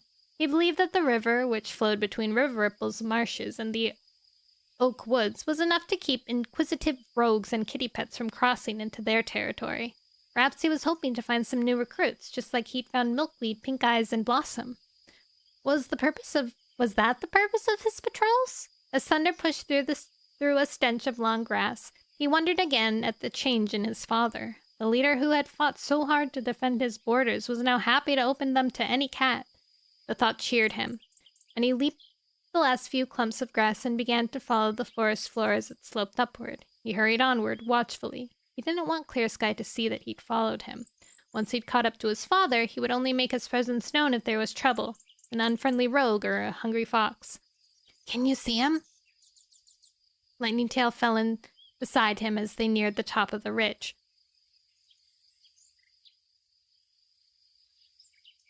Only celery juice? My aunt is on like a juice diet, a juice cleanse or whatever.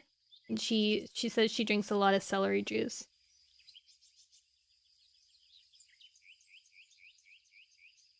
No, but he can't be far ahead. Clear Sky's scent trail was fresh, his paw prints easy to make out on the damp forest floor. Beyond the crest, flattened the grass where Clear Sky had bounded down to the river. Thunder scanned the slope, looking for Clear Sky's pale gray pelt. He could see the river glimmering beyond the trees, but no sign of his father other than the trail of crushed grass. He broke into a run, leaping down the slope, slowing only as he approached the tree line. The river flowed beyond, bubbling lazily as it washed the stony bank. Lightning Tail pulled ahead and peeked out from the trees. He's not on the shore, he hissed over his shoulder. Thunder pointed his nose downstream. His scent leads that way, along the river. He must be headed for the flat rocks, Lightning Tail suggested. The flat rocks were large boulders that rose above the river further downstream. The first time Thunder had come to live with his father, they sunned themselves there, relishing the warmth of the sun-bleached stone. Sunning rocks! Now he sniffed the grass, picking up Clear Sky's scent. Let's see, he told Lightning Tail. Come on. Keeping to the shelter of the trees, he headed for the boulders. The rain had eased and the sun was breaking through the thick gray clouds. Before long, light glimmered beyond the trees and sunlight flashed in the open on the rain-washed stone. Thunder stopped and tasted the air. Clear Sky's scent was stronger here. He peered out from the trees at the wide expanse of stone. A light breeze whispered through the treetops above him, and the river gurgled somewhere far below the edge of the rocky outcrop. There he is! Lightning Tail whispers sounded in Thunder's ear. Stiffening, he followed his friend's gaze. Clear Sky was sitting in the middle of the flat rocks, ears pricked. He was scanning the forest that crowded the edges of the stone, tail twitching excitedly. Thunder narrowed his eyes. Had Clear Sky spotted prey? A familiar mew sounded from beyond the trees. So, you decided to take me up on that hunting lesson? Thunder froze as starflowers I knew it! I knew it! I knew it all along. Thunder froze as starflowers stalked from the trees that crossed the stone. She stopped just in front of Clear Sky and raised her bushy tail. The sun rays flashed through the clouds and turned her golden pelt to fire. Lightning Tail stiffened beside Thunder. What's she doing here? Thunder didn't answer. Jealousy was scorching through his chest as he watched the she-cat weave around Clear Sky. A low growl rumbled in his throat. No wonder he didn't want me to patrol with him. I'm not here for hunting lessons. Clear Sky blocked Starflower's path. She stopped, her eyes glittering playfully. Then why are you here? I invited you to meet me so I could teach you the ways of the forest. Clear Sky brushed around Starflower.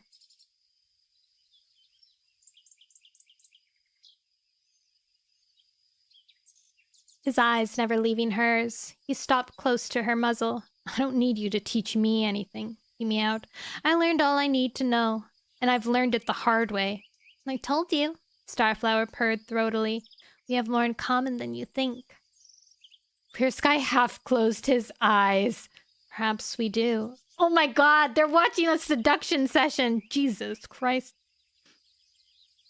Starflower let her tail slide beneath Clear Sky's chin. Thunder curled his claws deep into the soft earth, imagining its softness flowing beneath his muzzle. She had used the same gesture when talking to him. He stared at his father, willing Clear Sky to step away from the treacherous she-cat. But Clear Sky stood still while Starflower patted slowly around him. You are gonna give me some lessons in leadership, she murmured. Not yet. Clear Sky's eyes flashed. Before you can lead, you must learn how to follow. Hi, Snack. He's encouraging her. Rage surged beneath Thunder's pelt, then fear. He knew better than any cat how Starflower could turn against those she pretended to care for. She'd once convinced him that she wanted to join his group. Then she wanted to be his mate. But she'd only been spying for One Eye. She told him she truly cared for him, but only after One Eye had died. The anger burned in his belly. Why had she told him that? Why, when she reappeared last half moon, a tiny hope had sparked in his heart that she'd return to the forest for him? He watched, his pelt bristling as Starflower laid down, her tail swishing over the stone. She looked up at Clear Sky, her radiant green eyes catching the light. Enjoy the sunshine with me. Thunder turned away and marched through the forest, growling under his breath. Lightning Tail bounded after him. Thunder! I should have known. Thunder snarled. She never felt anything for me. Lightning Tail barged across his path. Wait! Thunder glared at him. Are you going to say that you told me so? Hurt sparked in Lightning Tail's gaze, and Thunder felt instantly guilty. I'm sorry. He hung his head. I'm just glad you saw this before you did something mouse-brained like telling her you loved her. Lightning Tail suddenly leaned closer. You didn't, did you? No! Thunder snapped. I'm not that dumb. Lightning Tail glanced towards the rocks. Looks like Clear Sky is. Thunder's heart lurched. He'd been so wrapped up in his own feelings he hadn't considered his father. She's using him. What for? Lightning Tail's eyes darkened with worry. Because she can, Thunder growled bitterly. Because he's the leader, and becoming his mate would give her power and influence. But he knows she's treacherous, Lightning Tail reasoned. He must realize what she's doing and why. Perhaps he's just seeing how far she's willing to go. Thank you for the star!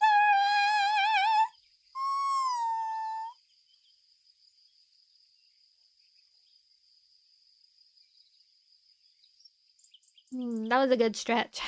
That was a long stretch. Thank you, Bae.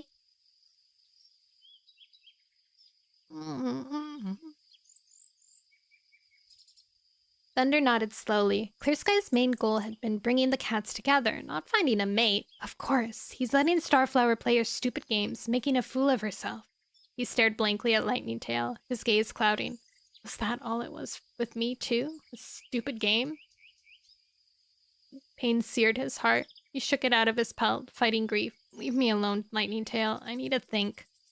Lightning Tail stared at him anxiously. You're not going back there to confront them. Oh, you're not going back there to confront them? No. Thunder returned his friend's gaze solemnly. Clear Skies can make his own decisions. I don't want to do anything with Starflower. He saw Lightning Tail's fur smooth. Don't stay out too long, the Black Tom urged. Thunder dipped his head. I just need to clear my thoughts.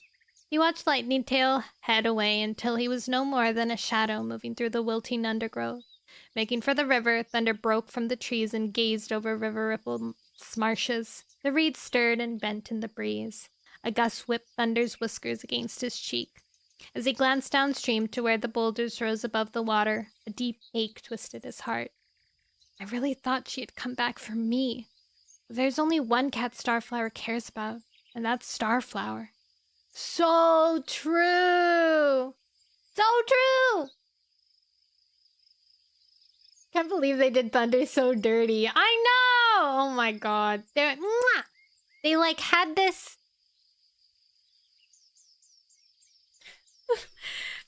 I still think the lightning tail. I mean, like, I'm getting obviously Warrior Cats isn't gonna be gay, but oh, how I wish. The year is 2045. The first astronauts have landed on Mars. They find a cave with a human skeleton. And 4 words are written on the wall. What are the 4 words? Psych, she wants your daddy. She's a homewrecker.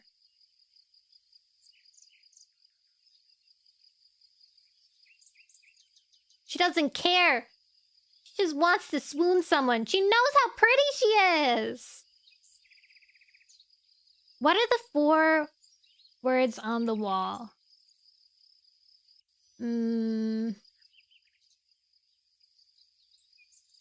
I think it's... Oh,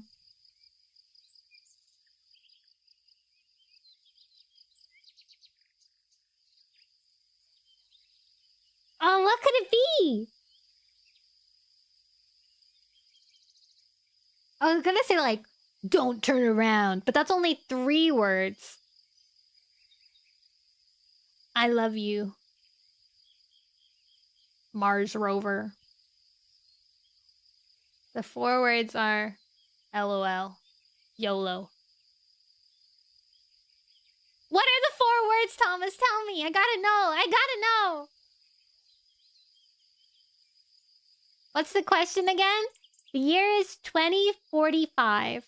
The first astronauts have landed on Mars. They find a cave with a human skeleton. And 4 words are written on the wall. What are the 4 words? You can read the one behind me too. Binya? You is 2045. The first astronauts have landed on Mars. He finds a cave with a human skeleton. And 4 words are written on the wall. What are the 4 words? Whoops, wrong button, LOL.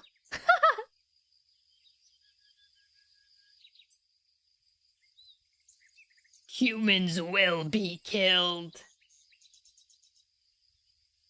Hey.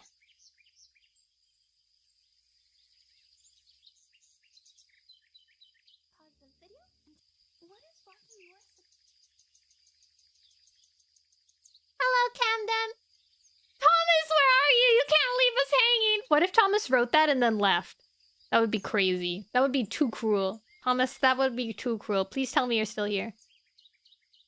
Is what would you do sort of thing. There isn't a correct answer. It's more of a way to get the reader to create content. Oh, what? It wasn't a secret riddle.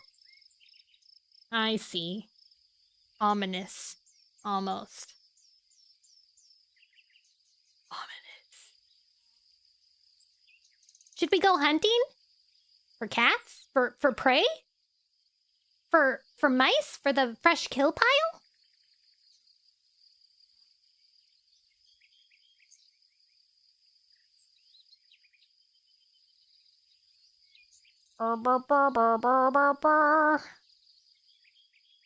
Alright, guys.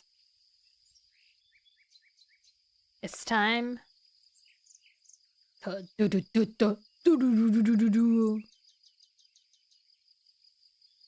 kidding, it's time to send you guys off. Tomorrow we will stream for deer. No. I don't want a deer. I want a hug. I want a hug.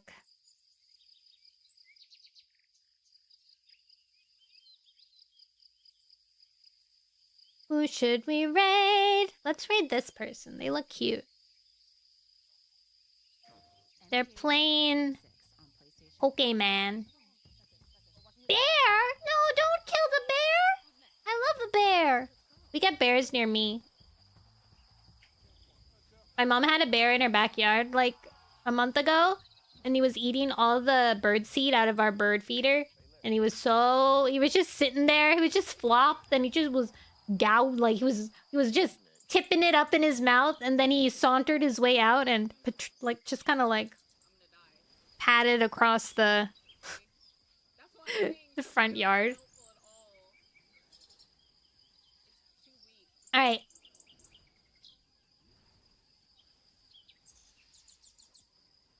I'm sending you off, guys.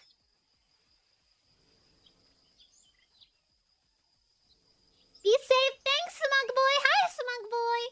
I'm sending at least the... No, this is a riddle. Pete and Repeat were on a boat. Pete fell out. Who is still on the boat?